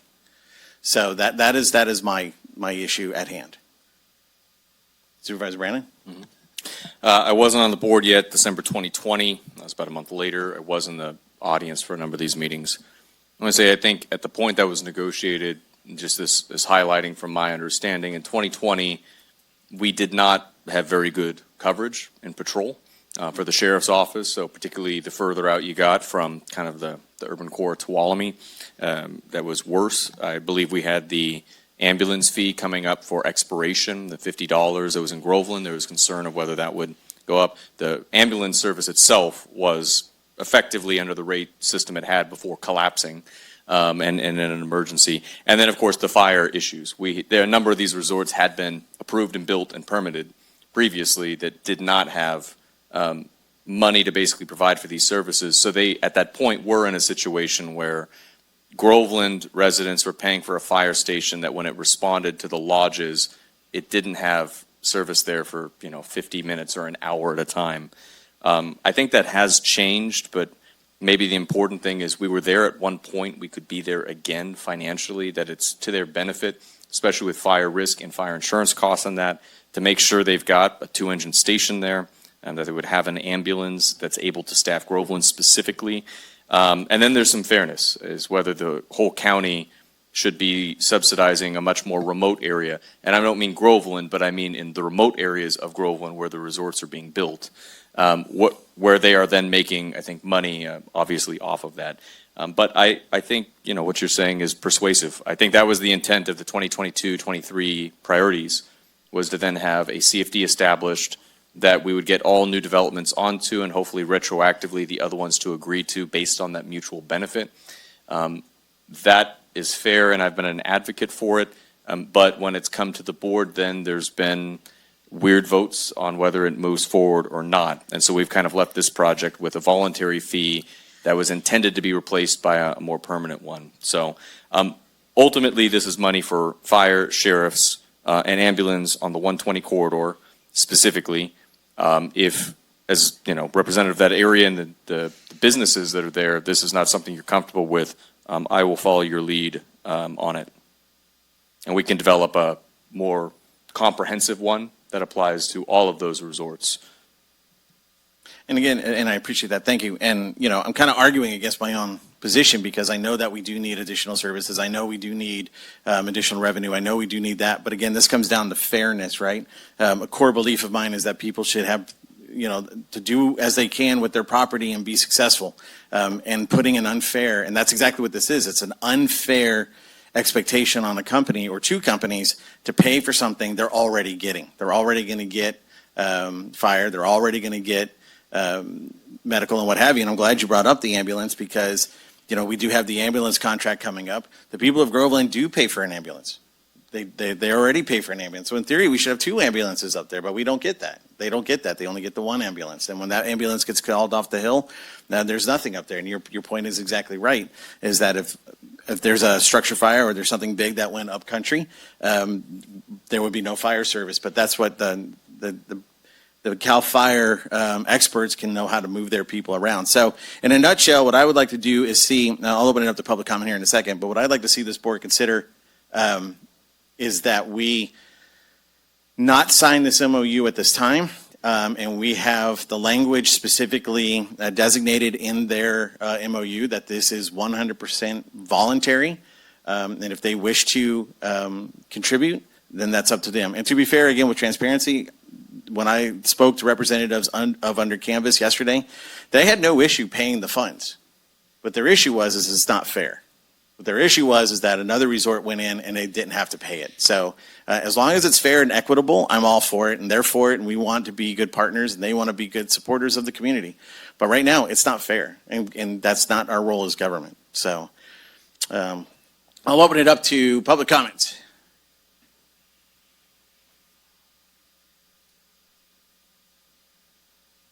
That's how you do it. I learned that. I learned it from him, too. Hi, Bill Caldera with Manteca Ambulance. I was here in 2020, and basically Tara came and met with local EMS. They met with the ambulance, and this was about conditions, not donations, as this was going to boom and just log roll all the way to Yosemite. We were going to open Bonavias and shovel everybody in on propane buses, Okay, maybe someday, but in the meantime, we were trading and bargaining with people, the county was, not Manteca, but what we were trying to do is put a footprint of rapid care on these terms and conditions. So Tara was one of the first ones, and they came to Stryker Court, put a lot of personnel hours into this, explaining the property, the operations, because we already had like Camp Tenaya. Camp Tenaya was one of our biggest mass casualty incidents when a tree fell on the cafeteria one morning. I think it was on national news with that one ambulance still in quarters, so we had one. But what we were doing is mitigating AEDs, requiring some of their staff to have first aid, CPR, first aid kits, an emergency plan. I won't speak on the fire half, but on the medical half. And that's how we started getting some monies to purchase those. They still came to EMS to do that, like over there on the wall. You got an AED, hopefully you haven't used it lately. But that's where that progressed. And then the goal and thoughts were everybody's going to come up the 120 corridor. We're going to have conditional use permits. We're going to be able to put a second ambulance. You're in your own ambulance world right now, and you're very up to speed about what it costs to operate it.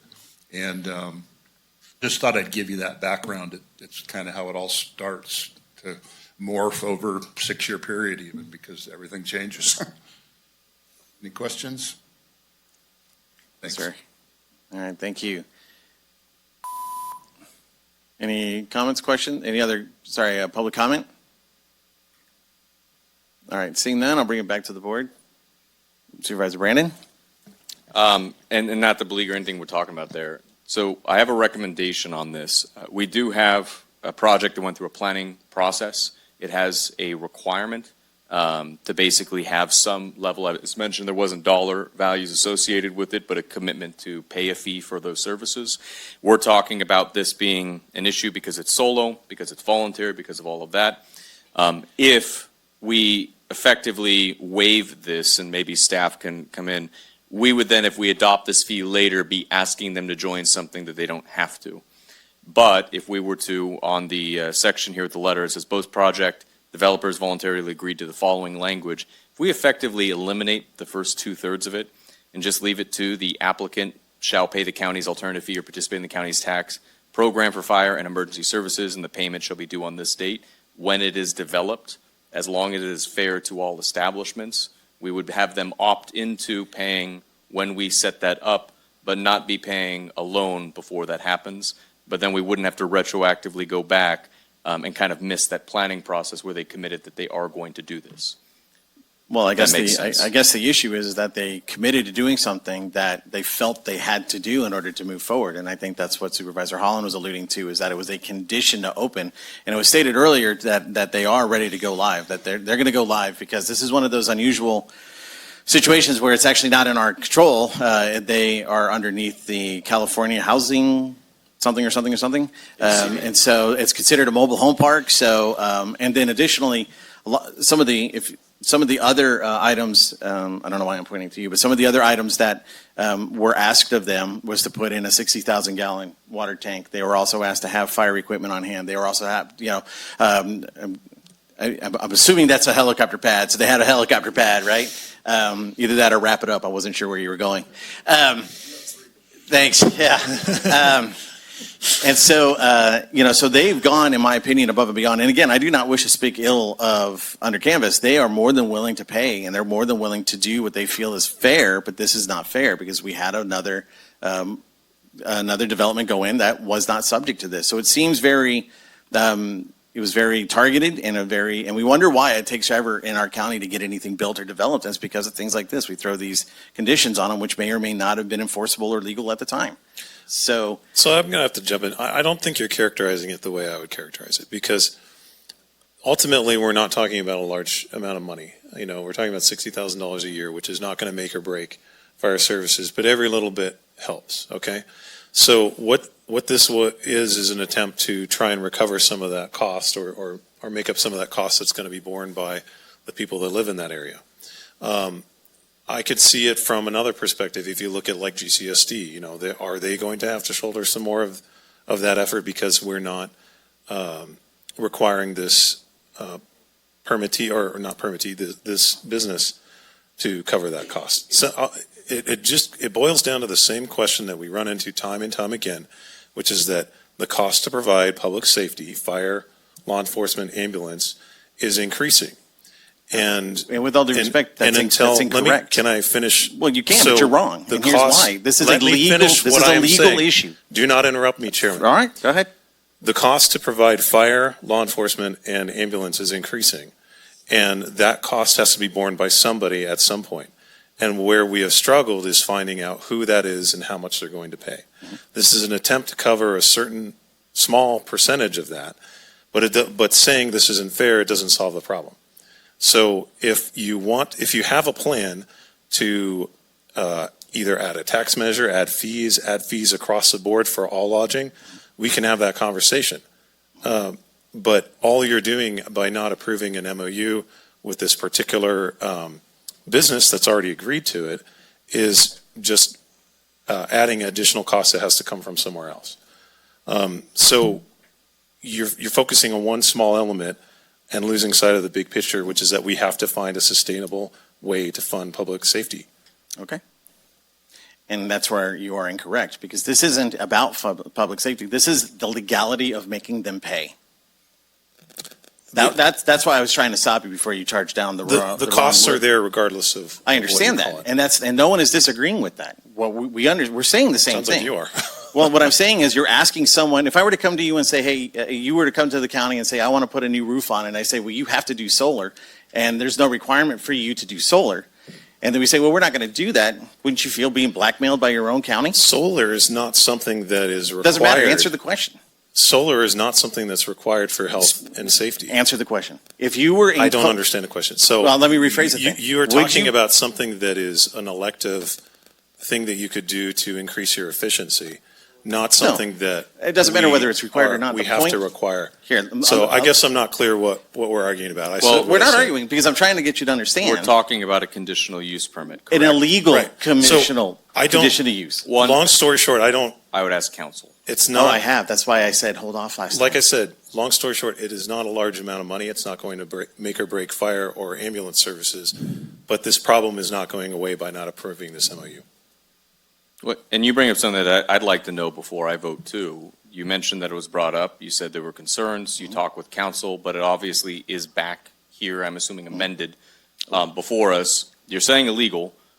I want to ask, is this the amended version legal agreement, whether it's fair or a good idea? Well, first of all, it wasn't amended. This is the exact same documentation that was brought before us when I pulled it the first time. Secondly, I will use the term illegal. It is a non-enforceable, right? If they were to say, I'm not going to pay it, there's nothing we can do, right? It's a complete voluntary thing. And their issue is that they're willing to pay it as long as it's fair. Now, if you want to come up with some verbiage or something that says, hey, you don't have to pay it if you don't want to, but if you do, great. I'm all for it. Right? Well, that was just where my question was. It going to ask counsel to basically weigh in on that claim. I would assume the things that come before us are counsel vetted and legal. To be correct, the MOU has been edited to include the voluntary language. The MOU also has some language that was in it before that it would be adjusted as other resorts up there come online. So there would be some ability to adjust that. As a voluntary payment, this MOU is legal. Yeah. One thing, the CFDs that we discussed too, CFDs do work in a similar way where we would put that in place. They apply to future developments for increases in service. This fire station was treated as a pilot fire station for that reason, so it would be also considered what it was, which was a new service, but a pilot for an ongoing. The concept being that if this agreement is then setting that new bar and all projects moving forward would agree to something like this, effectively that is exactly what a CFD does. I think if we entered into this agreement, it'd be moving forward the other projects. It's fair to say that the other development should have been a part of it too. And I think that's where it comes up that we say CFDs make a more fair, equitable thing, but then it comes to the board and it ends up being a Well, 2-3 vote and we don't vote on a CFD. To be fair, a CFD is for all new services, so it would not include the current services that have been referred to here. A CFD is only for new services.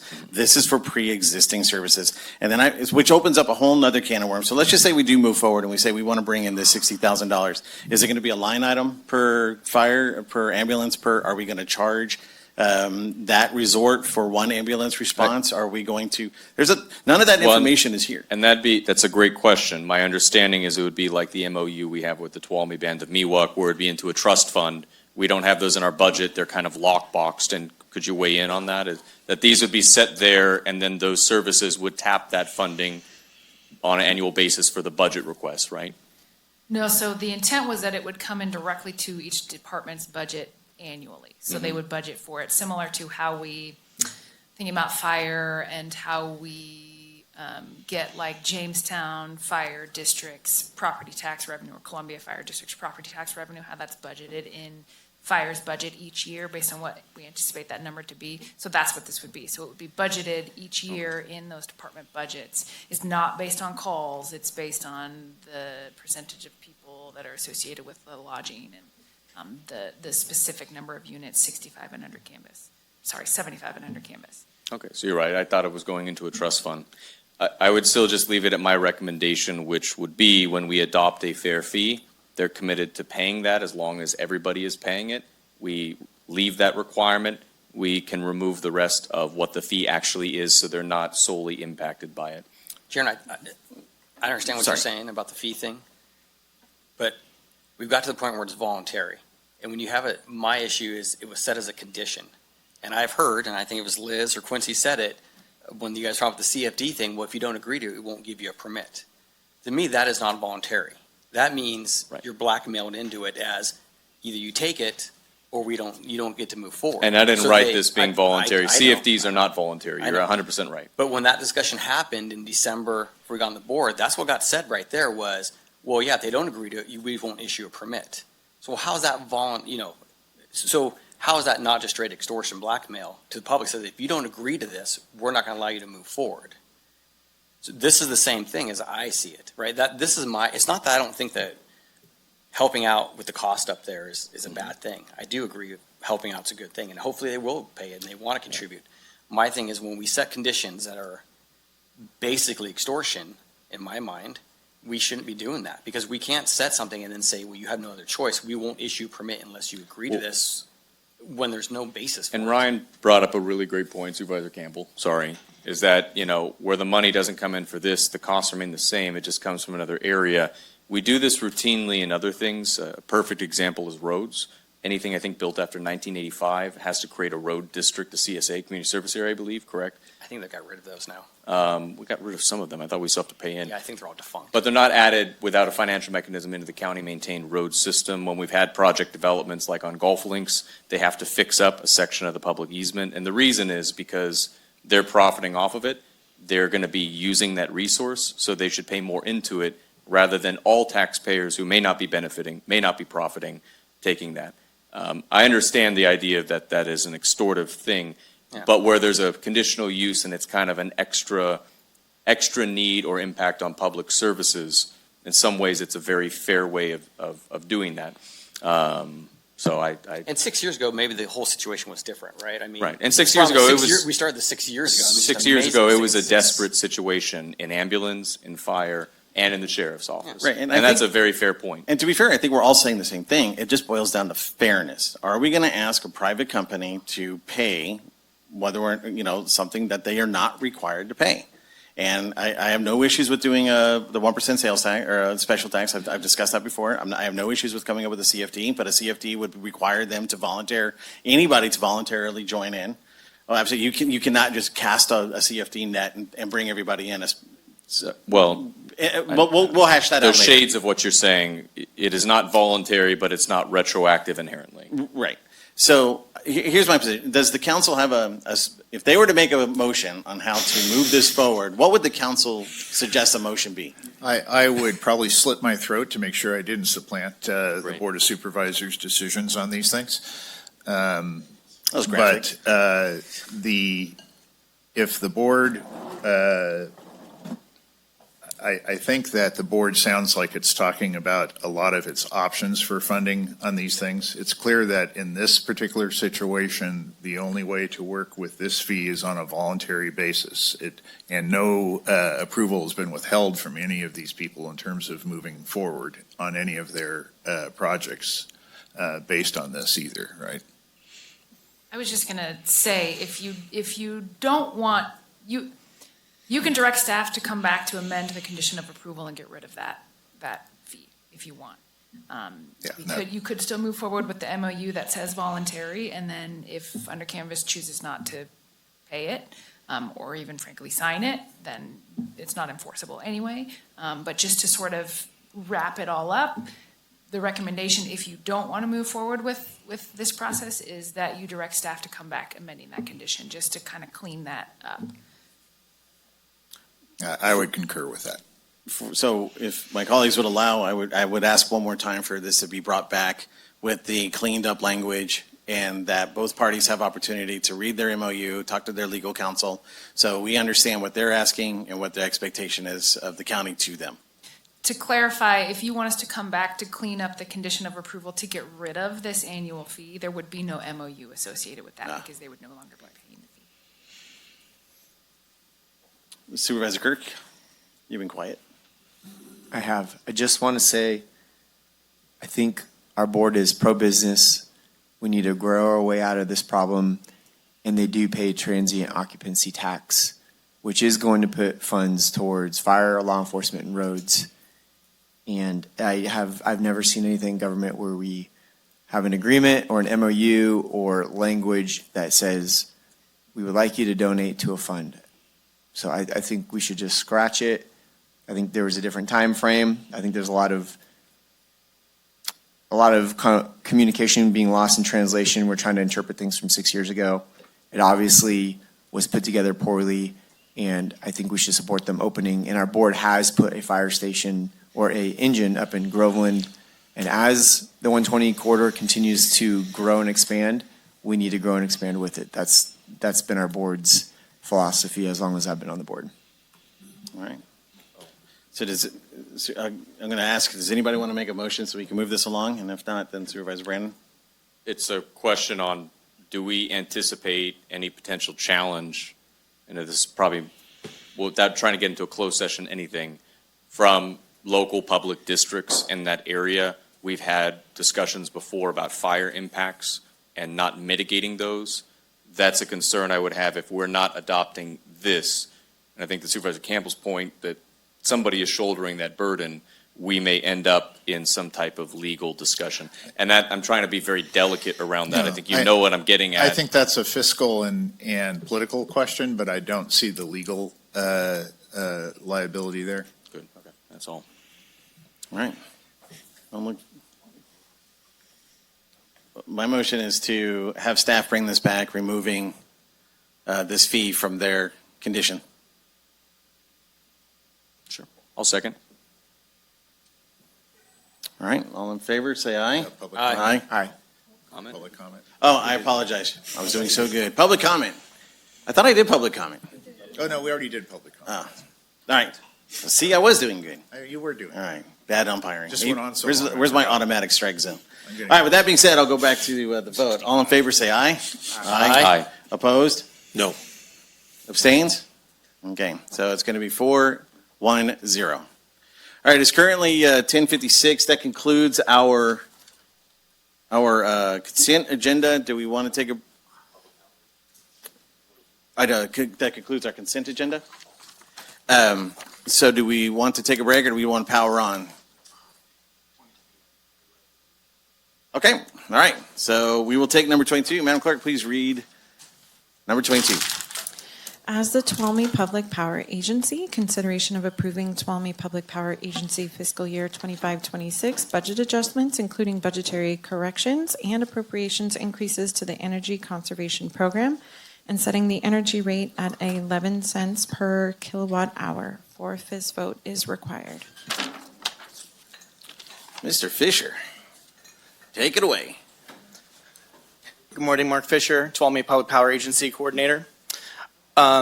So today, in the mid-year budget adjustments that I have for you, there's really three things to consider.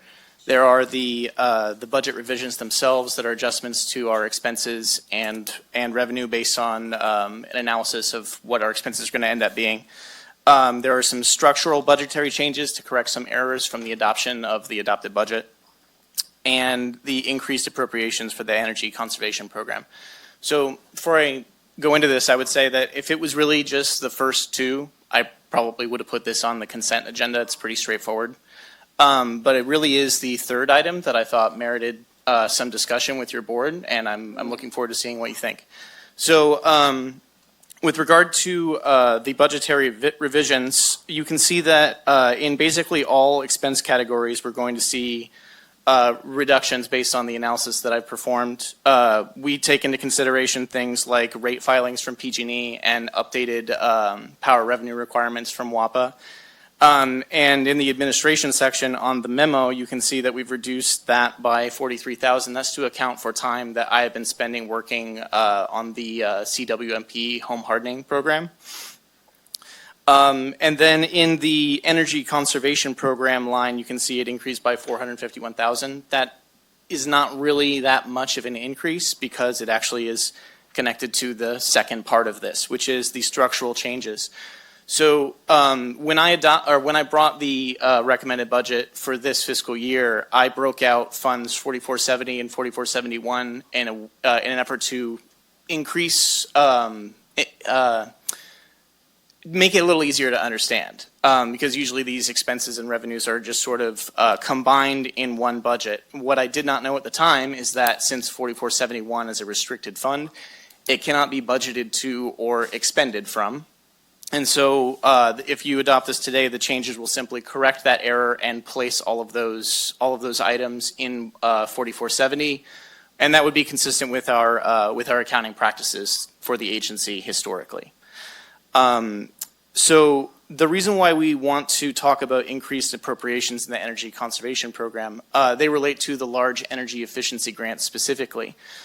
Each fiscal year, if the AB 1890 fund balance exceeds $600,000, we can offer up to $100,000 of large energy efficiency grants to our members who apply.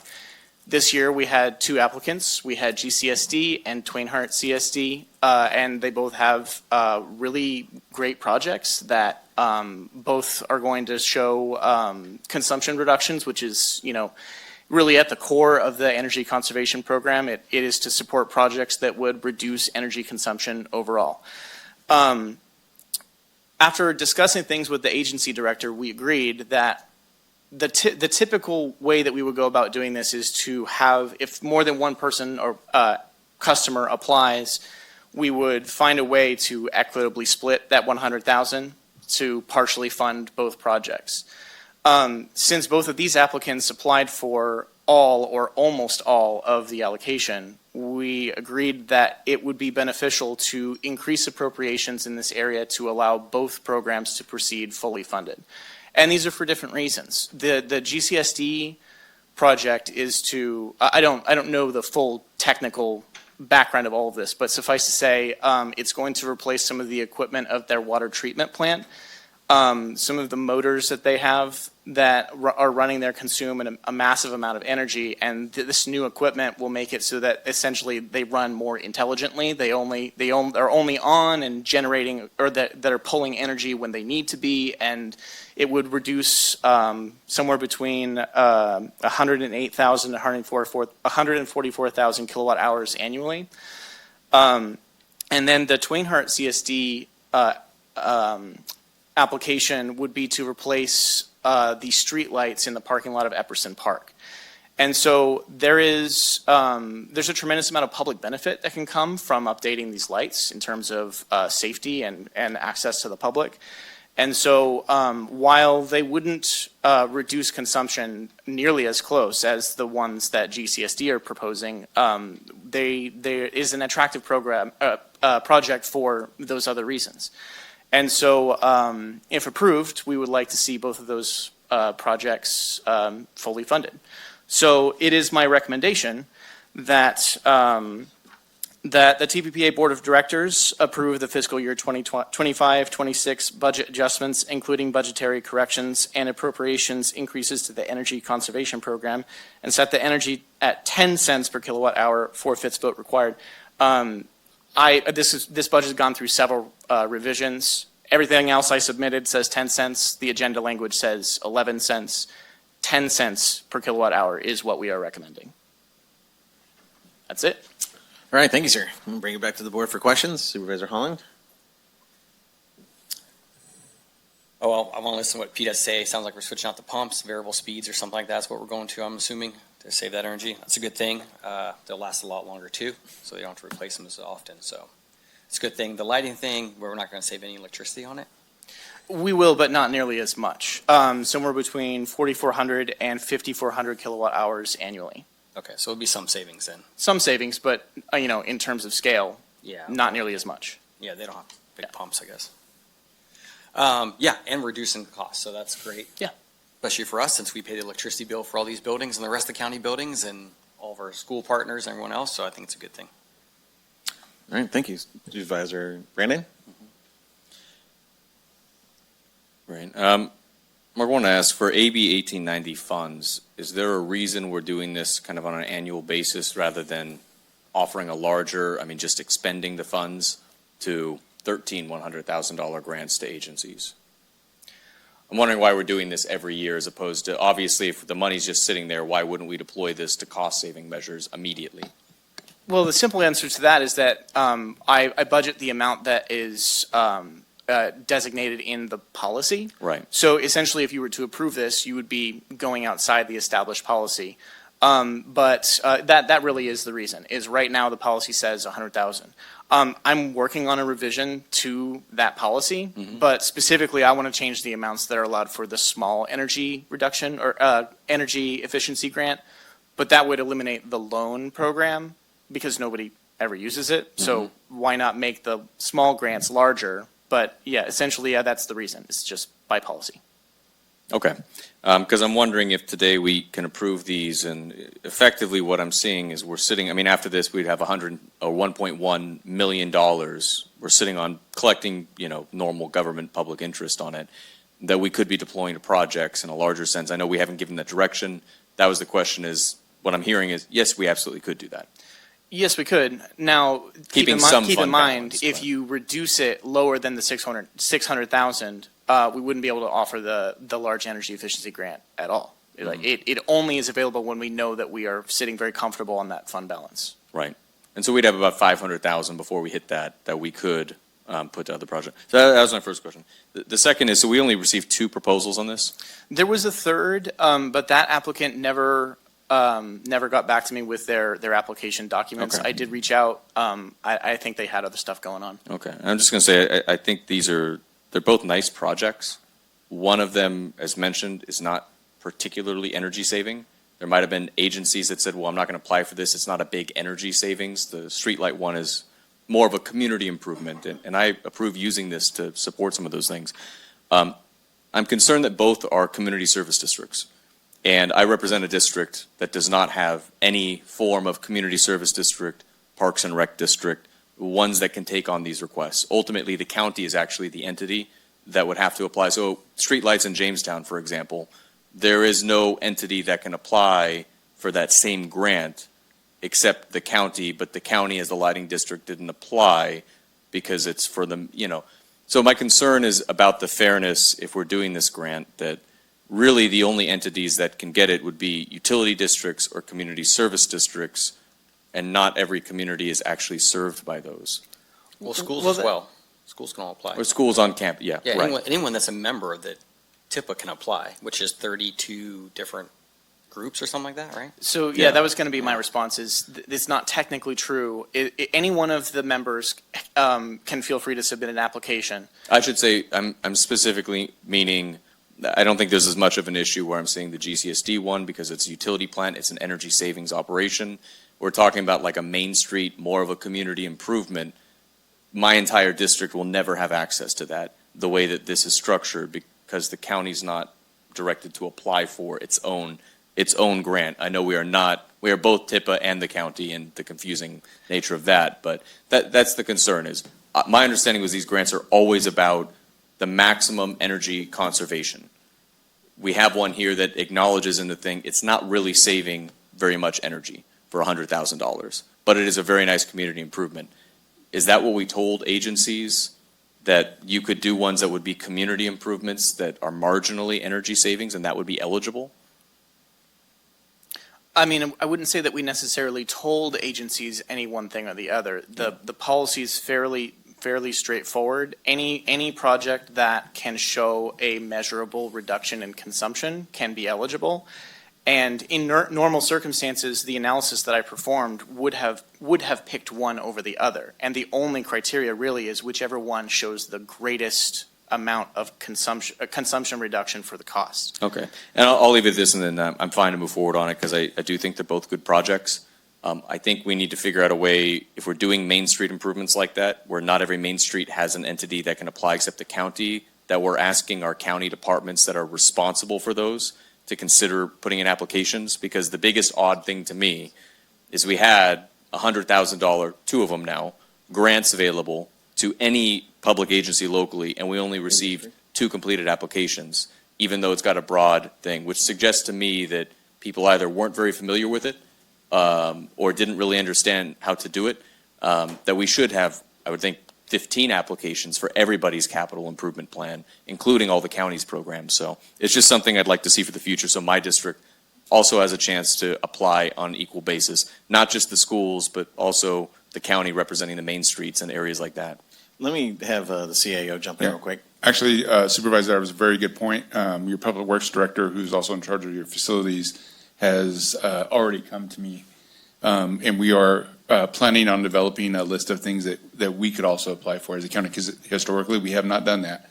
But the Public Works Director was actively wanting to participate, and so we're gonna have that moving forward, where we're gonna participate also. And I'll throw out, we could space this out for 3 or 5 years. We also could take that 500,000, and for the agencies that we have within the county, consider awarding energy conservation projects. Ultimately, that is good for all TIPA members. This is just kind of sitting in an account, not doing much for anybody right now. So I would be very interested in seeing, as the TIPA board, projects we could consider. Okay. Supervisor Supervisor Campbell? Nothing? Supervisor Kirk? No, yeah, we caught that 11 and 10 cents, so thanks for fixing that. No, thank you for working with Tom about Twin Heart CSD. Like we said, it's not a huge savings, but I know this is something they've been looking into for years. So I was glad they were able to partner with you and get some assistance. So thank you, Mark. Okay, I'll open it up to public comments. Now you get your chance, Mr. Campa. You asked for it. No, bring it on. Very much. Pete Campa, representing the Groveland Community Services District. There were no lights in Epperson Park until 2005. We had a senior project where they wrote a grant to install the lights that are there today. And I'm not speaking on behalf of them or advocating for them, but it's just kind of nice to see those being upgraded if that's the board's choosing. But in Groveland, if you walk into either of our water treatment plants at Big Creek or Second Garrodi, they both access the tunnel underneath them, the Hetch Hetchy Tunnel. So they pump from several hundred feet, 600 feet at Second Garrodi. When those pumps come on, and they come on, the starter engages, they come on full speed, and they stay full speed until they're shut off. That's a huge amount of energy consumption when you're drawing from 600 feet up and you're pushing over 1,000 gallons a minute. And then at Big Creek pushing it uphill with multiple booster pumps. So having these variable frequency drive systems are extremely efficient because they come on at a slow speed. Because as it is now, even the grid is affected. When those pumps come on, you can see the fluctuation in the entire power on the grid. So this is beyond just the upgrade of the pumps. So really a great project. It needs to happen right away. So you'll see the results of your investment immediately. And it'll be a cost savings, keep the pumps, the motors functioning longer, more efficiently.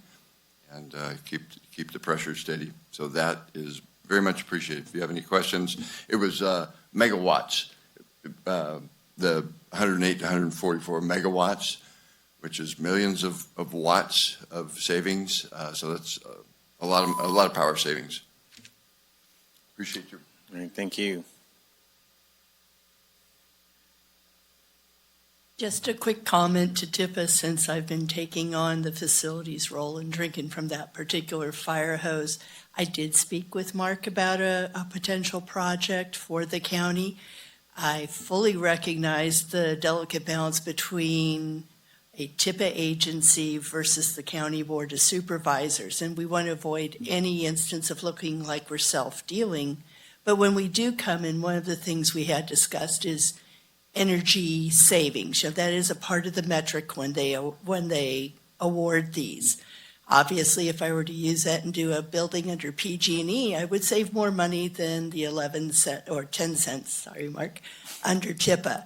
Beyond that, though, I fully support the changes to the policies coming in because the small project dollars are so small, there's nothing effective I can do with it. So I personally, in my role, support going away from the loan program, which isn't used, to create a larger dollar value threshold for what's called a small project. That way, there are a few more things we can apply for doing this county and do effectively using those funds as a member of it. If you have any questions, I'm happy to answer them, but the policy adjustment needs to happen for that.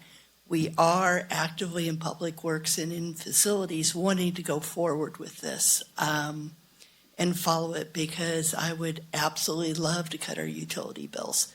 And pumps are big, large outdoor lights, parking lot and or park lights. These are the things where I won't call it necessarily low-hanging fruit because they tend to be in the air, but that's where we can do some dollars.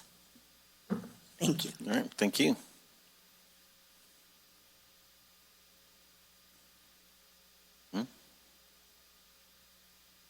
Good morning. Thank you all for the opportunity to speak today. I'm Kimberly Silva, and I'm here representing the Twain Harte Community Services District.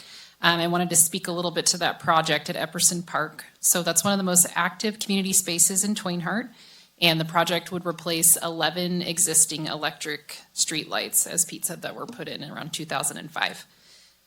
This is in the parking lot, and this would be with solar-powered streetlights, helping to maintain a safe and accessible use of the park during evening hours. Epperson Park is used every day for recreation and community events, from youth sports and playground use to large gatherings like concerts in the Pine, farmers market, and holiday celebrations. Because of this, the lighting in the parking lot plays a critical role in public safety and continued access. The project is important for 4 key reasons. It has direct daily impact on our community. Improved lighting enhances safety and usability for many residents and visitors who rely on this park year-round.